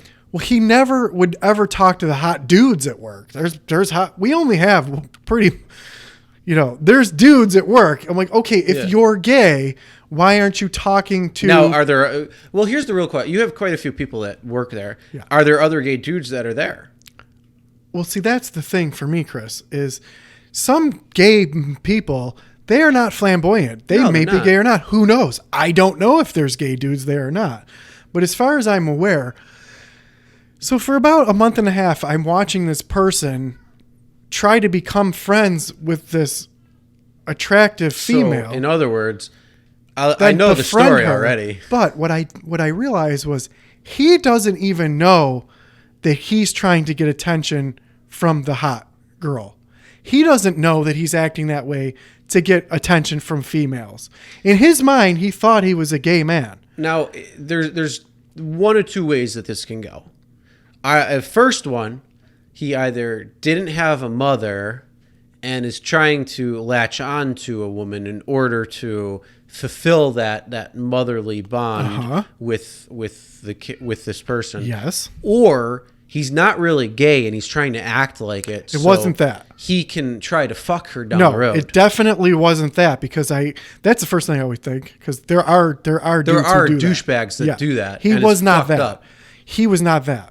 It's the first thing. I always wanted to learn the family history because clearly he needed female attention. We don't know why. I don't know if it was the mother or whatever. But the thing that I learned was that it's subconscious. He didn't know that he's acting this way and saying, "Girl, I love your dress and your hair." He doesn't know that he's doing that to get affection from a female. It's subconscious. And I'm like, this guy doesn't even know. Like, he needs a therapist or something, or a mirror, right? Like, dude, So then we had to take this harassment training, which was sensitivity about transgender and this and that. And I realized, this person literally does not affect my life in any way. I'm not a hot chick that has a supposedly gay person who's trying to befriend me, even though they're only being my friend because they need my female attention and they don't even know it. It zero affects me at all. So why am I even wasting bandwidth on this? And I really learned a lesson from sexual harassment training. What was it? Who cares if that dude could do whatever he freaking wants. Okay. The amount of energy that I spent thinking I'm like, does he even know that he's trying to get attention from women and that he might not even be gay? I want to know, what did you learn from the sexual harassment training? I learned so you didn't learn anything else? No.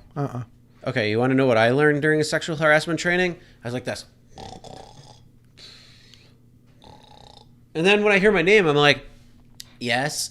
And the woman that's teaching the sexual harassment training is always hot, always has a big rack, and is always wearing a shirt that's showing cleavage. So I'm like, yes, looking straight at her tits, because that's what's the first thing you see. Yeah. Because they're just poking out at you. They're saying, hey, what's going on?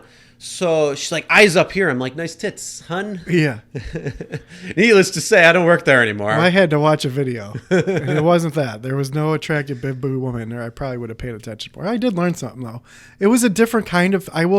Whatever video I watched this time, it was different than the other sexual harassment videos, which is good, because I learned something. See, here's the thing. Male-on-male sexual harassment, I'm not for. So don't come up and grab my junk. But if a woman wants to do that, I'm for it. I'm okay with that. But then if I want to give you a nice little neck massage and it goes to your tits, don't worry about it. It's all good. Well, Chris, I mean, at work, you can't be doing that. You know Why? what the funniest thing is? Every place that I've worked, there's been a creeper who comes up to women and starts massaging their shoulders. And like, just, I always watch the look on their creeped out faces because it's always a creeper. Oh, of course. Yeah. If a woman wants you to come over to her desk and massage her shoulders, she will say, can you come over and do that? Plus, it shouldn't be going on.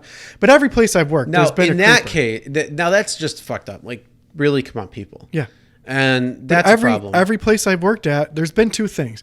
There's been a lunch thief who goes into the refrigerator and steals other people's lunches. Even with their names on it. Yeah, of course. And you're like, you motherfucker. Yeah, like who is stealing people's lunches? There's been a lunch thief and there's been a creepo massager. You want to know how you get the... I'll tell you, this is a great thing. You know how you can get the lunch thief and you know who the lunch thief is? Let's hear it. You create a lunch, but it's really a glitter bomb. Yeah, so when they open it up, it explodes in their face. That'd be great. And then they have glitter all over them. Yeah. And you know exactly who the lunch thief is. Yeah. And then you can be like, listen, you touch my shit again, I will fuck you up. For sure. Well, I always thought, like, for the because, dude, I'm sorry, I'm stingy when it comes to food. Yeah. I'm like, Chris doesn't share food. Don't eat my shit. The 24 years that I've been working at different places that have refrigerators, there's always been a lunch thief at every one of them. Then glitter bomb them. But there's always been a creepo who would come up and start massaging them. But then at a place I worked at about 5 years ago, there was a female who would do it. And I'm like, oh my God, this is like a unicorn. It was a girl from the Philippines, and she would go and start massaging. You just people's shoulders. You just answered my question because you said she's a girl from the Philippines. Yeah. So, hello, would you like rubby tuggy? Rubby tuggy for dada? Yeah. So she's used to doing that. She's like, oh yes, I come service. I service the gentleman at the place or at the workplace. Would you like rub and tug for $5? Thank you. Yep. So she was not from the United States. That's why I'm like, well, okay, I get maybe your culture, but I'm just kidding. By the way, it was very interesting. I have to say that I'm just kidding. It was very interesting that it was a female this time. I'm like, oh my God, you're the female version of the creeper dude. I'm like, I've never seen this before. Of course. Was she hot? Kinda. Like not. Like if she touched your pee-pee, would it rise? She wasn't a bull dyke. No, not for me. Because I don't. She wasn't a hot Asian. Yeah. Well, no, but she wasn't a hot Asian either. She was a medium Asian. But I'm like, oh my God, you're the female version of the creepo. Like, is this what it's like to have someone? I now know what if female. It's like when the creepo comes over and you're like, oh, this is super awkward. What do you do? So crazy. Yep. Yeah. Well, now, that's my creepo at work story. Don't be that creeper. Don't steal people's lunches. Someone one time, do you know what the Wheel of Death is? Which one? So the Wheel of Death. There's a lot. I know the Wheel of Doom. In a work setting. Okay. I know the Wheel of Doom. So in a cafeteria, you have this thing that has a bunch of like sandwich wedges and ramen noodles in it. It rotates in that. And it spins around. Well, you call it the Wheel of Death because if you're hungry enough to eat a tuna salad sandwich that's out of that there thing, for like 3 weeks. You're taking a real gamble, right? Not so much anymore because the Wheel of Death technology has improved. But back in the day, I'm sorry, but when you make tuna, it only has like a shelf life of like a day and a half. Yeah. Like the stuff in the can is different because it's sealed. Yeah. But once you open that can up, So they would have these wedges that you could get. There was tuna. And I think I was probably 25 or 26 years old. It's starving and probably been up partying all night long. And it's my Saturday morning shift. So I got this wedge out of starvation. And I ate 2 bites of it. And then I put one whole slice back and then half of the other slice. And someone stole my half-eaten tuna sandwich. Like, who is hungry enough to steal a half-eaten tuna sandwich out of the Wheel of Death out of the refrigerator? If you're that hungry, just ask me. I'll buy you food. Wow. Like, that's savage. That's disgusting. savage. Yeah. Like, who eats half of a half-eaten Wheel of Death tuna sandwich? I don't know. But I know what the Wheel of Doom is. Wheel of Doom. Yeah, Wheel of Death. Oh, I have an even better one. I forgot all about this. The drama for the weekend. So there's a woman who comes in and stalks our... Is she hot? She's hot. Yeah, she's attractive. Every time you bring up is a woman or Yeah. the story about a woman, I'm always going to ask you, is she hot? Well- Because hopefully you compound the vaj. Well, and there's a... finally get some pussy. There's a movie called Idiocracy, which might be the best You've documentary been talking about that movie of any of all time. Well, in is, that movie, is it really a documentary? yeah, for sure. So Frito Why? Is it 'cause Bandejo, it's starting to come true. yeah, Frito Bandejo in that movie, whenever he talks about The documentary. a chick, yeah, he goes, "Is she banging?" So from now on, whenever you ask about a chick, is she banging? No, I like to ask if she's hot or not. So the girl who stocks the accoutrement at our work, there's like sugar, sweet and high, things like that. Whoa, Well, Sweet and High. Yeah, They got fucking Sweet and High now? Yeah. Is that shit real? it should be. Do they got what is it? CBD, THC No, it's stuff? it's sugar that's made from the pollen of marijuana plants. No shit. It's Does it called have any sweet THC and in high. it? Yeah, it's made from it's sugar that's infused with the pollen of marijuana plants. Yeah, that's the pollen. called I want to Sweet know and High. if I want to know, does it have a THC content to it? Well, I'm Because su- that would be fucking amazing. Well, that's why it's called sweet and high. No, it's called Sweet and High because it's made from cannabis. Yeah, I want it to have THC. So if I start like yeah, ingesting it's it, made from the pollen of marijuana plants. Oy, oy, oy. The pollen isn't what gets you high. It's dude. not. No, it's the bud. Oh, I didn't know that. No, like the whole plant doesn't get you high. It's just the Oh. buds on it that do. You got to dry it and process it, and then you Oh. get to smoke that shit. Okay, well that or was make it edible. anyone familiar with comedy will know that joke. That is that's a joke from a famous comedian. Anyway, Speaking of, did you know that Bert Kreischer is the influence for Van Wilder? no, I did not know that until earlier today. Yeah, that's fucking crazy. I heard Sounds that. right. I heard that recently, and I'm like, no shit, get out. Yeah, That sounds is right. crazy, though. It's like there's actually people who like that was a good movie. Yeah. and I'm like, that's actually like It's a real life story. I'm like, I heard that, and I'm like, that's a real life story. But what's really funny is, so I cut the cord like 2 years ago. Yeah, and I well, finally, your daughter, how old is she? She's 2? yeah. Okay. But I cut the cord earlier than that. And so it's actually going on 3 years, I think, But she's only 2. I don't get it. because I don't watch TV. Oh, TV. Oh, I thought you meant cutting the cord. Okay. No, I'm talking about TV, like TV cord. Not the umbilical so cord? I shut Okay. that off a long time ago, and so I just got Roku, and I got like there's Netflix and Disney and they got the Roku channel and that. So I'm scrolling through, and Van Wilder's on there, and I'm like, oh, I want to watch that movie, but the girl didn't, so I'm like, all right, that's fine. And then they have Van Wilder: The Rise of Taj, which I don't remember seeing that movie. I think I did once before, but I don't remember it because I probably only seen it once. And so I'm like, oh, I want to watch that now too. And this was just the other day. And then I'm listening to Rogan, and he's talking about how Bert was the reason why Van Wilder's made. And it's like, Makes sense. oh, Yeah. there you go. That's Yeah. another collective consciousness Yeah, makes thing. perfect Or sense. at least the simulation, because that's kind of a cross between the two. Well, we'll see what you think about this. So the girl Fake. stocks our thing. Someone, while she's stocking the thing, they come and they take all of the sugars. Like there's like a special sweetened one. Uh-huh. And they Is take this them the all. Sweet and High? Yeah. They take them all, and she puts it in her purse. And the girl, you're supposed to pay for them or only take 1 or 2, right? Mm-hmm.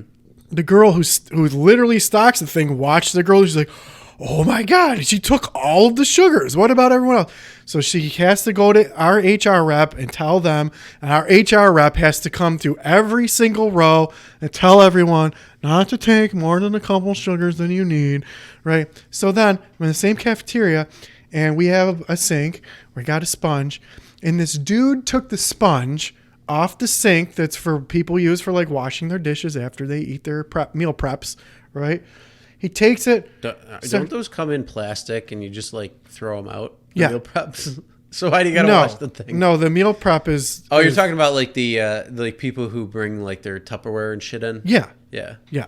So we have a sponge and there's dish soap. Well, this dude comes in there, takes a sponge, starts scrubbing his dirty boots with the sponge. Oh my God. And I'm like, dick. I'm like, okay. I'm like, and not just like, oh, I got a little bit of something. He's literally scrubbing like army style. Shine your boots, son. You know, first did the right one, then did the left one. I'm like, okay. And then put it back. Put the motherfucking sponge back. Oh my God. Like, what the fuck? And then I'm like, I don't know this dude. I'm like, I can't believe I'm watching this right now. What do I do? And I'd be like, dude, what the fuck are you doing? That's when you alpha up and you're like, dude, that's not what that's for. Well, so the way things work at a company, you never know what the fuck people are doing. So I did what you're supposed to do and just reported to my manager, hey, by the way, this fucking dude. So she goes and throws out the thing. Well, sure enough, the dude does it again. Like 3 days later, one of my coworkers saw him after this whole thing went around the whole building about this guy. Then she's like, it was a female, and she came up to me. She's like, that fucking guy, I saw him scrubbing his boots with the fucking thing, and I confronted him. I'm like, what the fuck are you doing? He's like, oh, I'm sorry, my bad. And then he fucking put the sponge back again. So he's like, fucking throw it out. I'm like, see, this is why I would bring my own sponge to work. Oh, I would never use that because I would never use that shit. Because first of all, I don't know what you got. Of course. Second of all, I don't know what you're doing with that sponge. No, I would never use the dirty sponge. You could be rubbing your junk or something with it because you forgot to take a shower They do earlier. replace them. Like there's new ones in there. I would never use it, like unless it's some kind of crazy. Most people use paper towels or whatnot. But just the fact that people are savage. Well, that's why everything. I don't bring Tupperware. Fuck that shit. I put it in sandwich bags and then throw that shit out. I don't have to worry about cleaning it. I don't have to worry about taking it home. I take mine home and clean it. But see, here's the thing. This is why I would never be able to work or be at a job, like it's at a job, because I am the person who would like say shit. Oh, report it to your manager. No, fuck you. I'm going to say something right now. No, I'm institutionalized. I know all the rules. I know what you're supposed to do. I know that you're not supposed to start doing shit. I'm going to fuck you, or I'm going to fucking call you out on it. I know that you're not supposed to creep up behind women and start massaging their shoulders, or men for that matter. Well, but I would never want to do that anyway because I'm not a creeper. But touching the heinies, okay? Because they're sitting on the. Here's the thing, though. You got to remember, they're sitting on their butts 8 hours of the day. Yeah. So when they're their chair can make them very sore. Yeah. So you want to make sure you rub out the butt. Yeah. Because that muscle, if you're sore from sitting, that's not good. No. So you got to make sure you rub that butt. Yeah. Every hour. Nice and good. Every hour they got to stand up and do the 5 minutes of massage for sure. Yeah. There's so many things. People freak me the fuck out. So I get it. So now because of this coronavirus thing, it just gives me an excuse to just stay in my apartment all day. I don't even have to go out. And then be like, can I get the call log for what I need to do here? Yeah. And then that way I don't have to worry about it. I'm just going to do all my work from home. From home. Yep. I can remote. What security? You could trust me. Yeah. Like, oh, we can't do that because of security. What? I'd be like, but did you see Sally? She's coughing. Yeah. Did you see John? He's hacking up a lung. Yeah. Did you see Mary? Yeah. I think she's got it. I mean, like, did you see her office? It's literally covered in plastic, and it says 2-week quarantine. So the same company that I learned what anti-dumping was, it was a very large company. And if you even coughed a little bit, like go home. You need to go home. Because they knew that the cost to production when more than one people are sick is greater than sending someone home.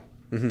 So if you were even a little bit feverish, they made sure that you went home because they knew that you're not there getting 10 other people sick, right? Most companies don't know that. Oh, I know that you're puking and coughing, but are you coming into work today? Just put a bucket. I literally had a manager tell me they'll put a bucket next to the desk, right? And I want to be like, and I've always known that. like, no, like I'm going to get everyone else sick and then you're just going to have more people sick and lose more productivity. Idiots. Oh my God. Did you see they have this like hut. It's like this plastic hut. And on the back, it says like weather tech or something. And it's like feeling under the weather. And it's supposed to be like this little box that you put in so you can work at the office. I don't know if it's supposed to be to protect you from others or if you are sick. But I'm looking at this thing. I'm like, what the really? Yeah. If you got to do that, seriously, just stay fucking home. Stay home. Jesus. Well, that's what makes me upset about the place that I'm at now. It's like people are fucking coming in there with Ebola, and I'm like, I wanted to like Are send they these really fucking bleeding out of their people ears home. or just their eyes? I think they're buttholes. So, Oh man, imagine go to the bathroom and you hear some dude like right next to you if you're in the stall, and he's like, and then he's like, oh shit, I'm bleeding out my ass. I'm bleeding. You know what's funny about that? The other day, I tried not to shit at work. I used to have a record. Pooping on company time is the best fucking thing to do. There's an app. There's an app that you could get called Poop Time.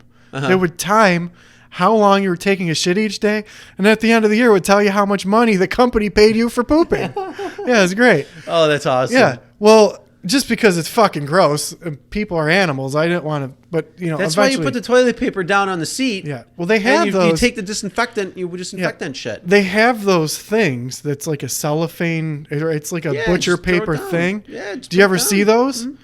They're all over the place. I was doing it wrong for a long time. I didn't know I was doing it. Why? Because you didn't put the little center thing down. So no, when you took a shit, it would just sit there, and you'd be like, "Why do I feel shit in my ass?" The center thing. I was doing it backwards. Oh.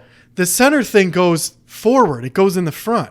That thing that comes out the middle, it goes in the front and not the back. I thought it went towards the back. Why would you do that? That's so stupid. Because I was stupid. No. Why would they do that? That's so stupid. Because I have a dick. I piss. That means it shoots out. So if that flap is forward facing, that piss will hit that thing and then splatter upwards too. I think it catches it.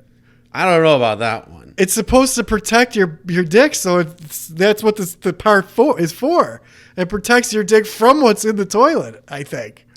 I don't know about that one. Have I you was ever doing it tested backwards. that theory? No, we should find out. I am not going to do it We that need way. to call Mythbusters right away. I feel that if I did that, my piss jet is strong, and my piss jet will start shooting at that thing, and then it will splatter all over the place. So it will get on my legs. All right. It will hit the So toilet. if you're hitting the porcelain, and it will also go up and over. Yeah. Well, if that's you're hitting, why you have that little bowl right there. So it's like that little overhang. Well, if you're so hitting it's the porcelain, though, it's going to come right back even worse because it's porcelain, right? No, I hit the porcelain. And that shit stops. It goes up, but it stops it, and then it falls back down because you got that fucking thing right there. I where thought the water that thing comes down. folded down so that the cooties don't get on you. No. But anyway, while I was in the bathroom, you're doing it wrong, the wrong way. No, that's what I thought. So you were doing it the right way, not the wrong way. Not according to the company. I'm like, okay, the company. I gotta look this up. What are those fucking things called, anyways? Who knows? While you're at it, find out what the end of my shoelace is called. So,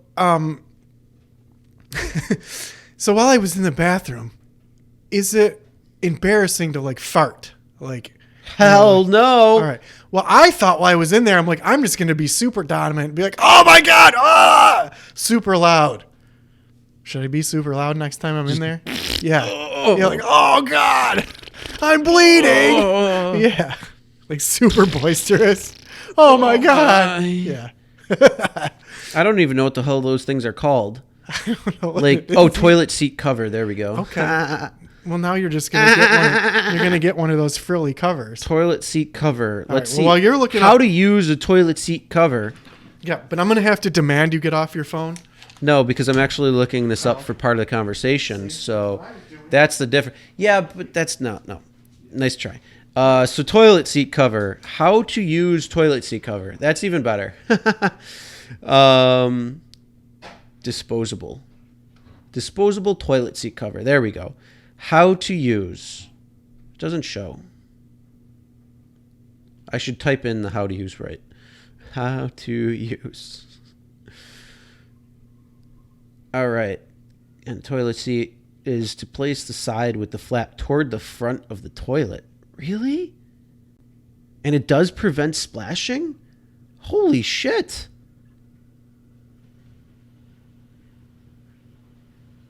Whoa. Well, I'll be goddamn dong dizzled. So yeah, apparently if you use a toilet seat cover, the proper way to place the cover on the toilet seat is to place the side with the flap toward the front of the toilet, with the flap going in the toilet to prevent splashing forward. Most public toilet seats are U-shaped with an exposed rim in the front and the flap prevents particles and germs from collecting there. No shit. Well, I'll be god danged. See? That's stupid. That's what I thought. Like, I've been doing I'm this sorry, wrong the whole that's time. stupid. I've been doing this wrong the whole time. Here, hold on. I'm going to put the proper... I got to lower my volume on this because this is a YouTube channel. So, we're going into the women's room, by the way. Oh, great. So, no, I don't need I don't need this like whole introduction. Just show me the goddamn thing. Well, since we went down the rabbit hole with bathroom, let's just get it all out. Look. We'll she's get it putting all the out. flap on the wrong way. She's doing it the wrong way, and it says the proper way to put it on. See? Unless it said that was the wrong way. Oh, no, she fixed it. Oh, she fixed it. Yeah, so she's saying that was the wrong way, and this is the right way. So where the gap is, you fold the thing down.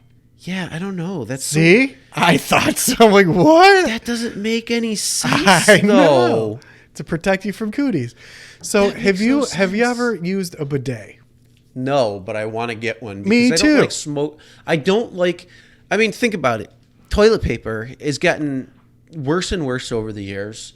My ass has got hairier and hairier over the years. So when I'm trying to wipe my butt nice and clean, all I'm doing is just smearing shit in my ass hairs. Is like trying to wipe peanut butter out of a carpet? Yeah, pretty much. And it's like, fuck, man. Like, I want to go get the laser hair removal. Okay. And I wanted to do it in my ass. Like, Yeah. I want my ass crack just laser hair removal. Yeah. So I don't get no poop in there. Yeah. And then the toilet paper will actually kind of clean most of it. Yeah.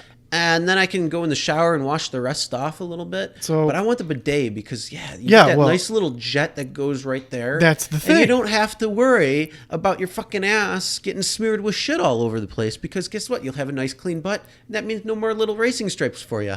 So there's a comedian, I think his name is Ronnie Chen. It's on Netflix right now. He was pretty funny. I have to really hand it to him. He was really funny, but I love comedy. I think his name is Ronnie Chen. He has a really good joke about the bidet, but he tells a story about going to Japan. In Japan, apparently all the toilets have bidet, right? So it's like, I've never used one, but why don't all of the toilets have bidet? Why isn't there a warm stream of water that just cleans my butthole? Yeah. I don't know. I'm kind of nervous to use one though. Why? Because you see the like the TV that shows them shooting out, and it's like I don't like that. That looks like it would hurt. Probably. Like I think they have it down. Like bidet technology, like they got it down to clean your butthole. You know what? Hold on. I'm gonna look up on real quick. I don't on think like it's an like a actual pressure washer. bidet. No, that's what I'm scared of because they keep showing that on. Yeah. Like everything I see, it's like it looks like it's just shooting straight the fuck out, hitting the ceiling, and it's like, dude, that looks like it's taking the paint off up there. Well, I'm go watch man. Ronnie Chan because he explains in his comedy special why the bidets are so good, and I'm not going to burn his joke, but it's super How funny. do you spell bidet, anyways? I think it's BAD. How about this? I'll just do this. Bidet. Bidet toilet. There we go. All right, let's see how this works. Is it BADET? How do you spell it? BIDET. Oh, BIDET. Okay. Yeah. So, like, here's a legit bidet.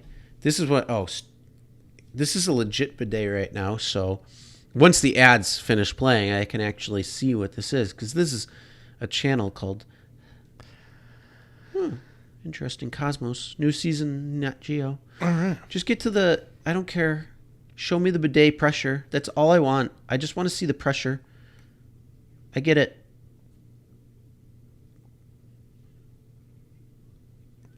So apparently the technology for bidet technology is pretty good. Apparently it washes your butthole perfectly every time. And if you don't believe me, then go watch Ronnie Chan on Netflix because he has a really good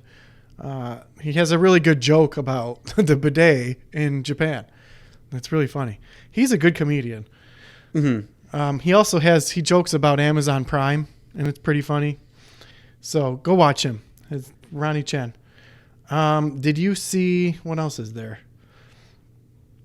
Oh, so I just want to see it in action. Why can't I get everything on YouTube? It just shows using a bidet for the first time, and it shows a person, like a girl, like looking like she's moaning, and it's like, oh, I don't want that. What I want is I want to actually see it and use it.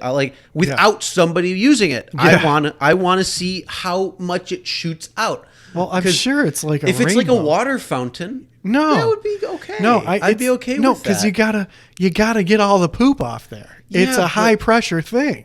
Dude, I don't want something that's gonna But it's not like a pressure my asshole. It's not a pressure washer. I don't want something that's gonna go like up my fucking large intestine, and then I'm gonna feel all bloated and shit because there's actual water. No, I don't want to have an actual enema. I want to just get my ass clean. I think they have the pressure just right to where it cleans it, but it doesn't inject water in your butthole. I'd be scared. I think I'd go forward so it would hit the back of my crack first, and then slowly ease like a cucumber. No, apparently they're pretty accurate. It gets your butthole every time. Yeah. Does it have a little sensor in it that says, "I'm searching for you"? Oh, there's the crack. That's that. So that's it. It's it knows where the poop is coming down. Yeah, that's got to be it. But here's the weird thing.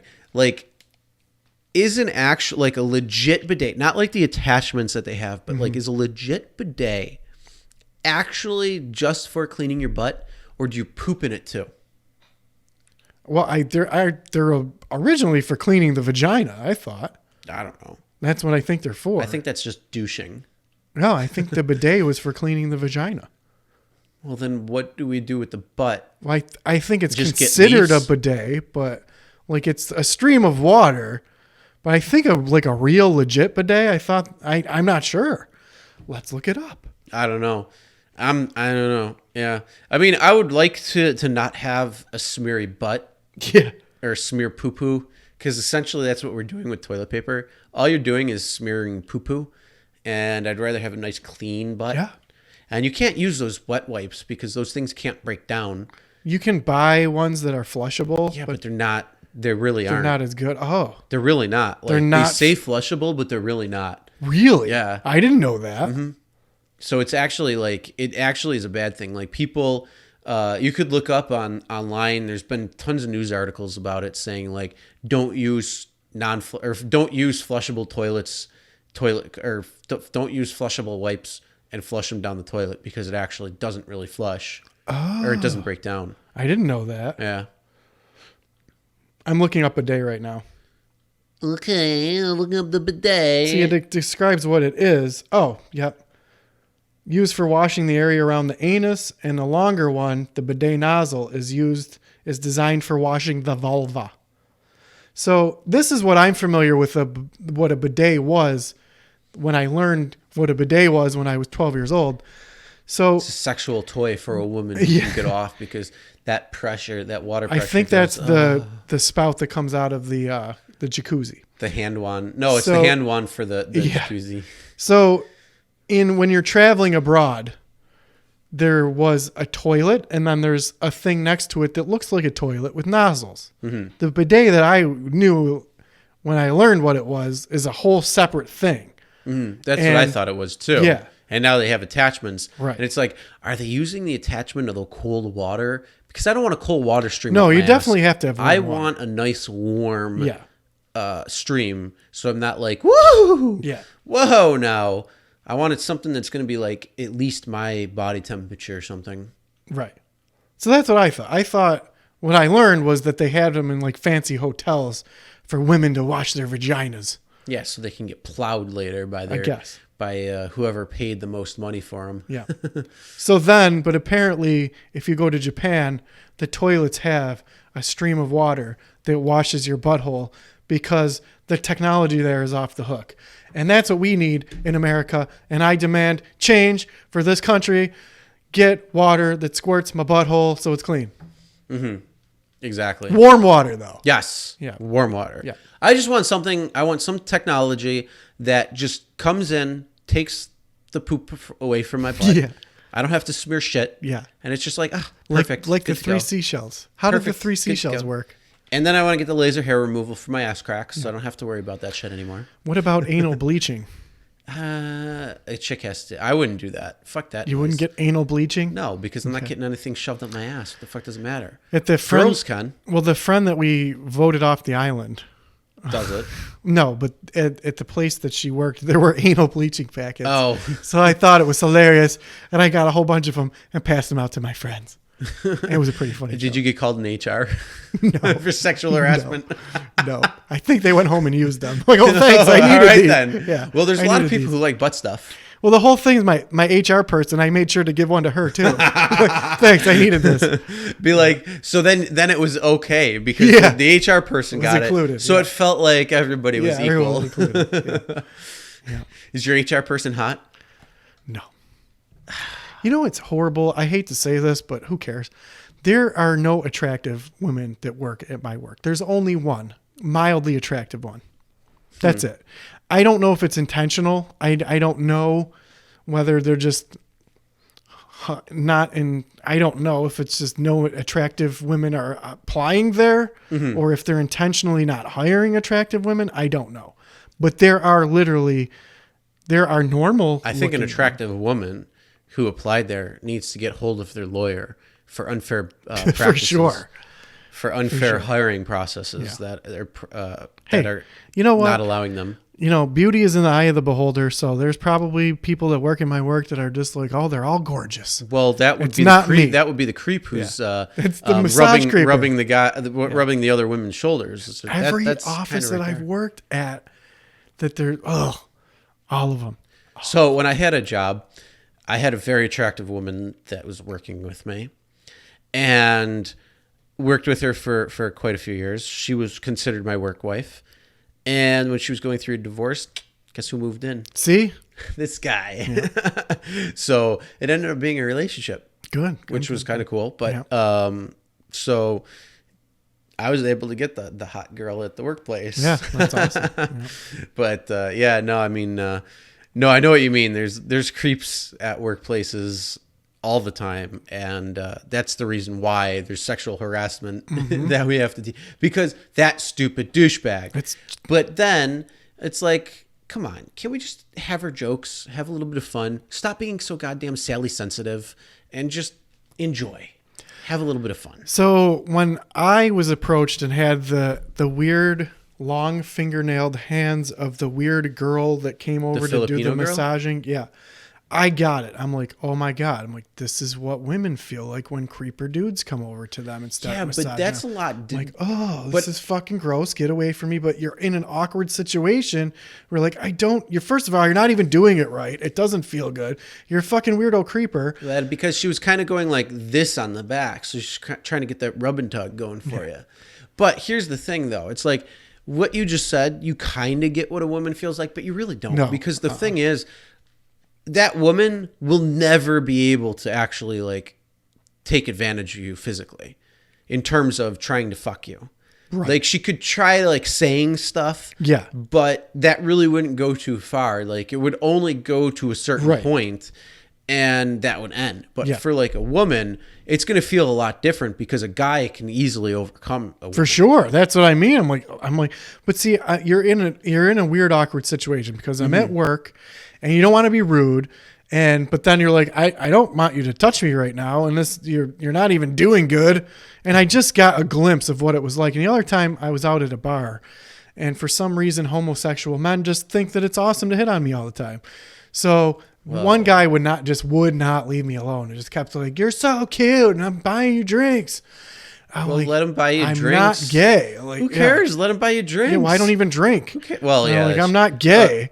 And like after and it just got super. I'm like, this is what women must feel like when a dude is not taking no for an answer. Like, oh my God, that would be the closest get a tiny thing, glimpse. Yeah. You know, here's the crazy thing. So, when I started listening to Rogan a while ago, and he every once in a while he brings it up, and he's talking about the difference between men and women, and he's like guys just are guys and whatever, but like a woman is wearing like this little flap of fabric between her vagina and the rest of the world. Yeah.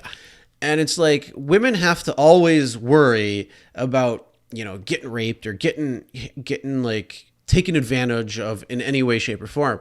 And I'm thinking to myself, like, real world application here. I'm like, every time I leave the grocery store, because I was probably listening to it at that point or at one point, and that's why it's sticking with me. But it's like, it's true. Like, you have women who are walking alone and not necessarily people around. Like, you could be a couple 100 feet away from the actual store itself, and they're walking to their car. And yeah, I mean, very easily something could happen. And it's like, whoa.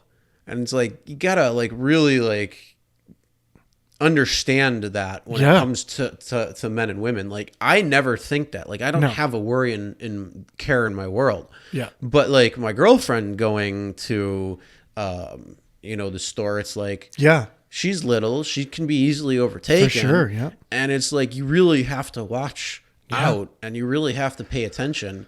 And one of the things too that I realize that you really need to worry about and pay attention to is when you're putting a kid in a child seat, like, because if they can't do it themselves, like they're too little, and you are, trying to fit their arms in, put the seat, it takes time. Yeah. And you're focusing nearly 100% on that task. Yep. The rest of the world is still happening around you. Yeah. And you don't have any idea who could be coming up behind you. And that, to me, that's like a real scary thing when it thinks about it. Yep. Because first of all, that at that point, you could, as a guy, somebody could potentially try to rob you. Oh yeah. Or if you're a woman, they could try to rob you or try and fuck you. Yep, and that's like, that's super always something in the back of their mind. Yep. But like, if you're with somebody, so like if it's me, my girlfriend and kid going to the store, that's different because it's like, I'm right there. I can watch and see what's going on. But it's like, it makes you really think, and it makes you more aware, because as us being guys, we don't have that worry or that thought process in any way, shape, or form. Right. Because chances of a woman trying to do that to you, she's not going to get very far, because it's going to be 99,999 times out of 10 or out of 100,000. Right. You will be able to overpower that person, and it's going to end right there. Right.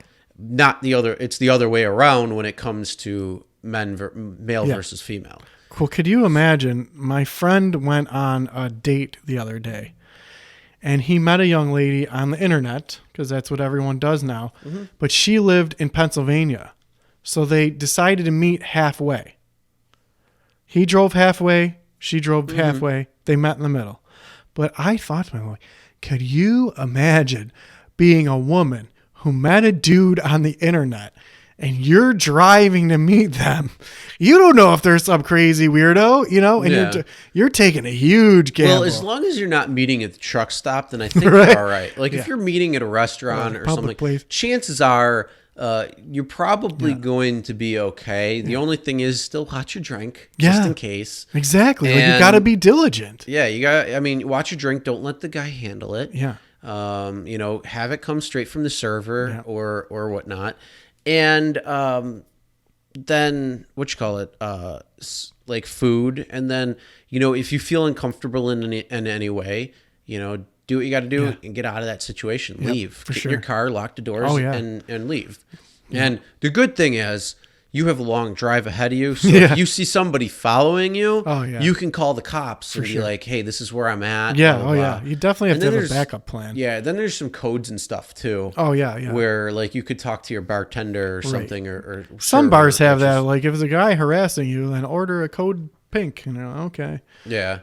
I mean, code pink though is telling me, well, it's not that, but they're like, order a purple martini or something, and I think it's like a pink navel. Or whatever. Something. It's I know what you're talking about. Yeah. But I just living in that kind of world, like, it's a perspective that I always forget. My someone at work was being super bitchy, and then one of the other women is like, "Well, it's that time of her month. It's not." That excuse doesn't give her a right to be bitchy to everyone. Yeah. But it's like, understand. Check yourself. Yeah. She's like, she needs to check herself, but understand that she's not doing it to be rude to you. It's that time. I just think, well, you know what? Every month I forget because I don't have that experience. Yeah, but okay, here's the thing though that I want to know about that, because I know quite a few women. In fact, probably half the people I know are women. Let's be real. And I'll see them all the time.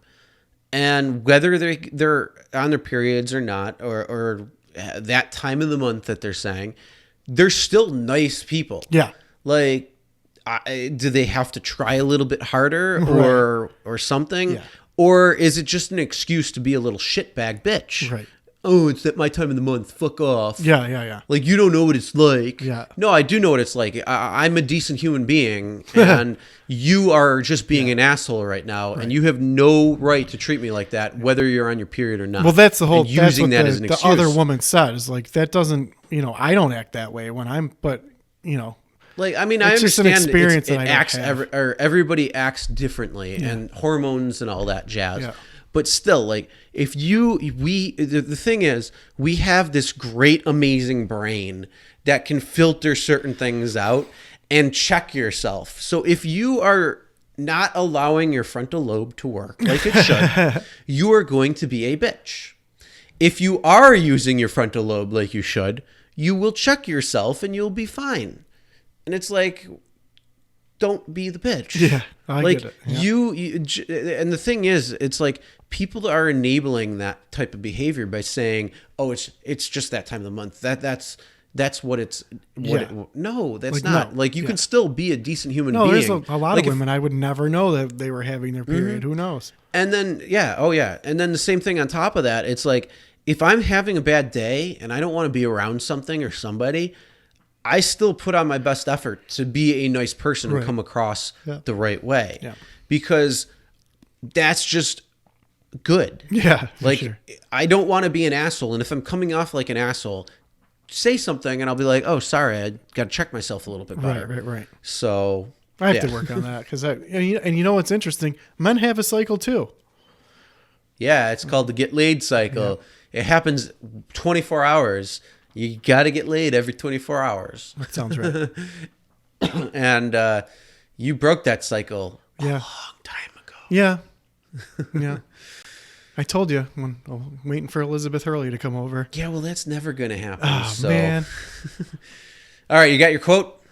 Oh, let me look it up because I got a good one this time. Oh, shit. You're looking at your good quote. Yeah. I can't think of if there's anything else.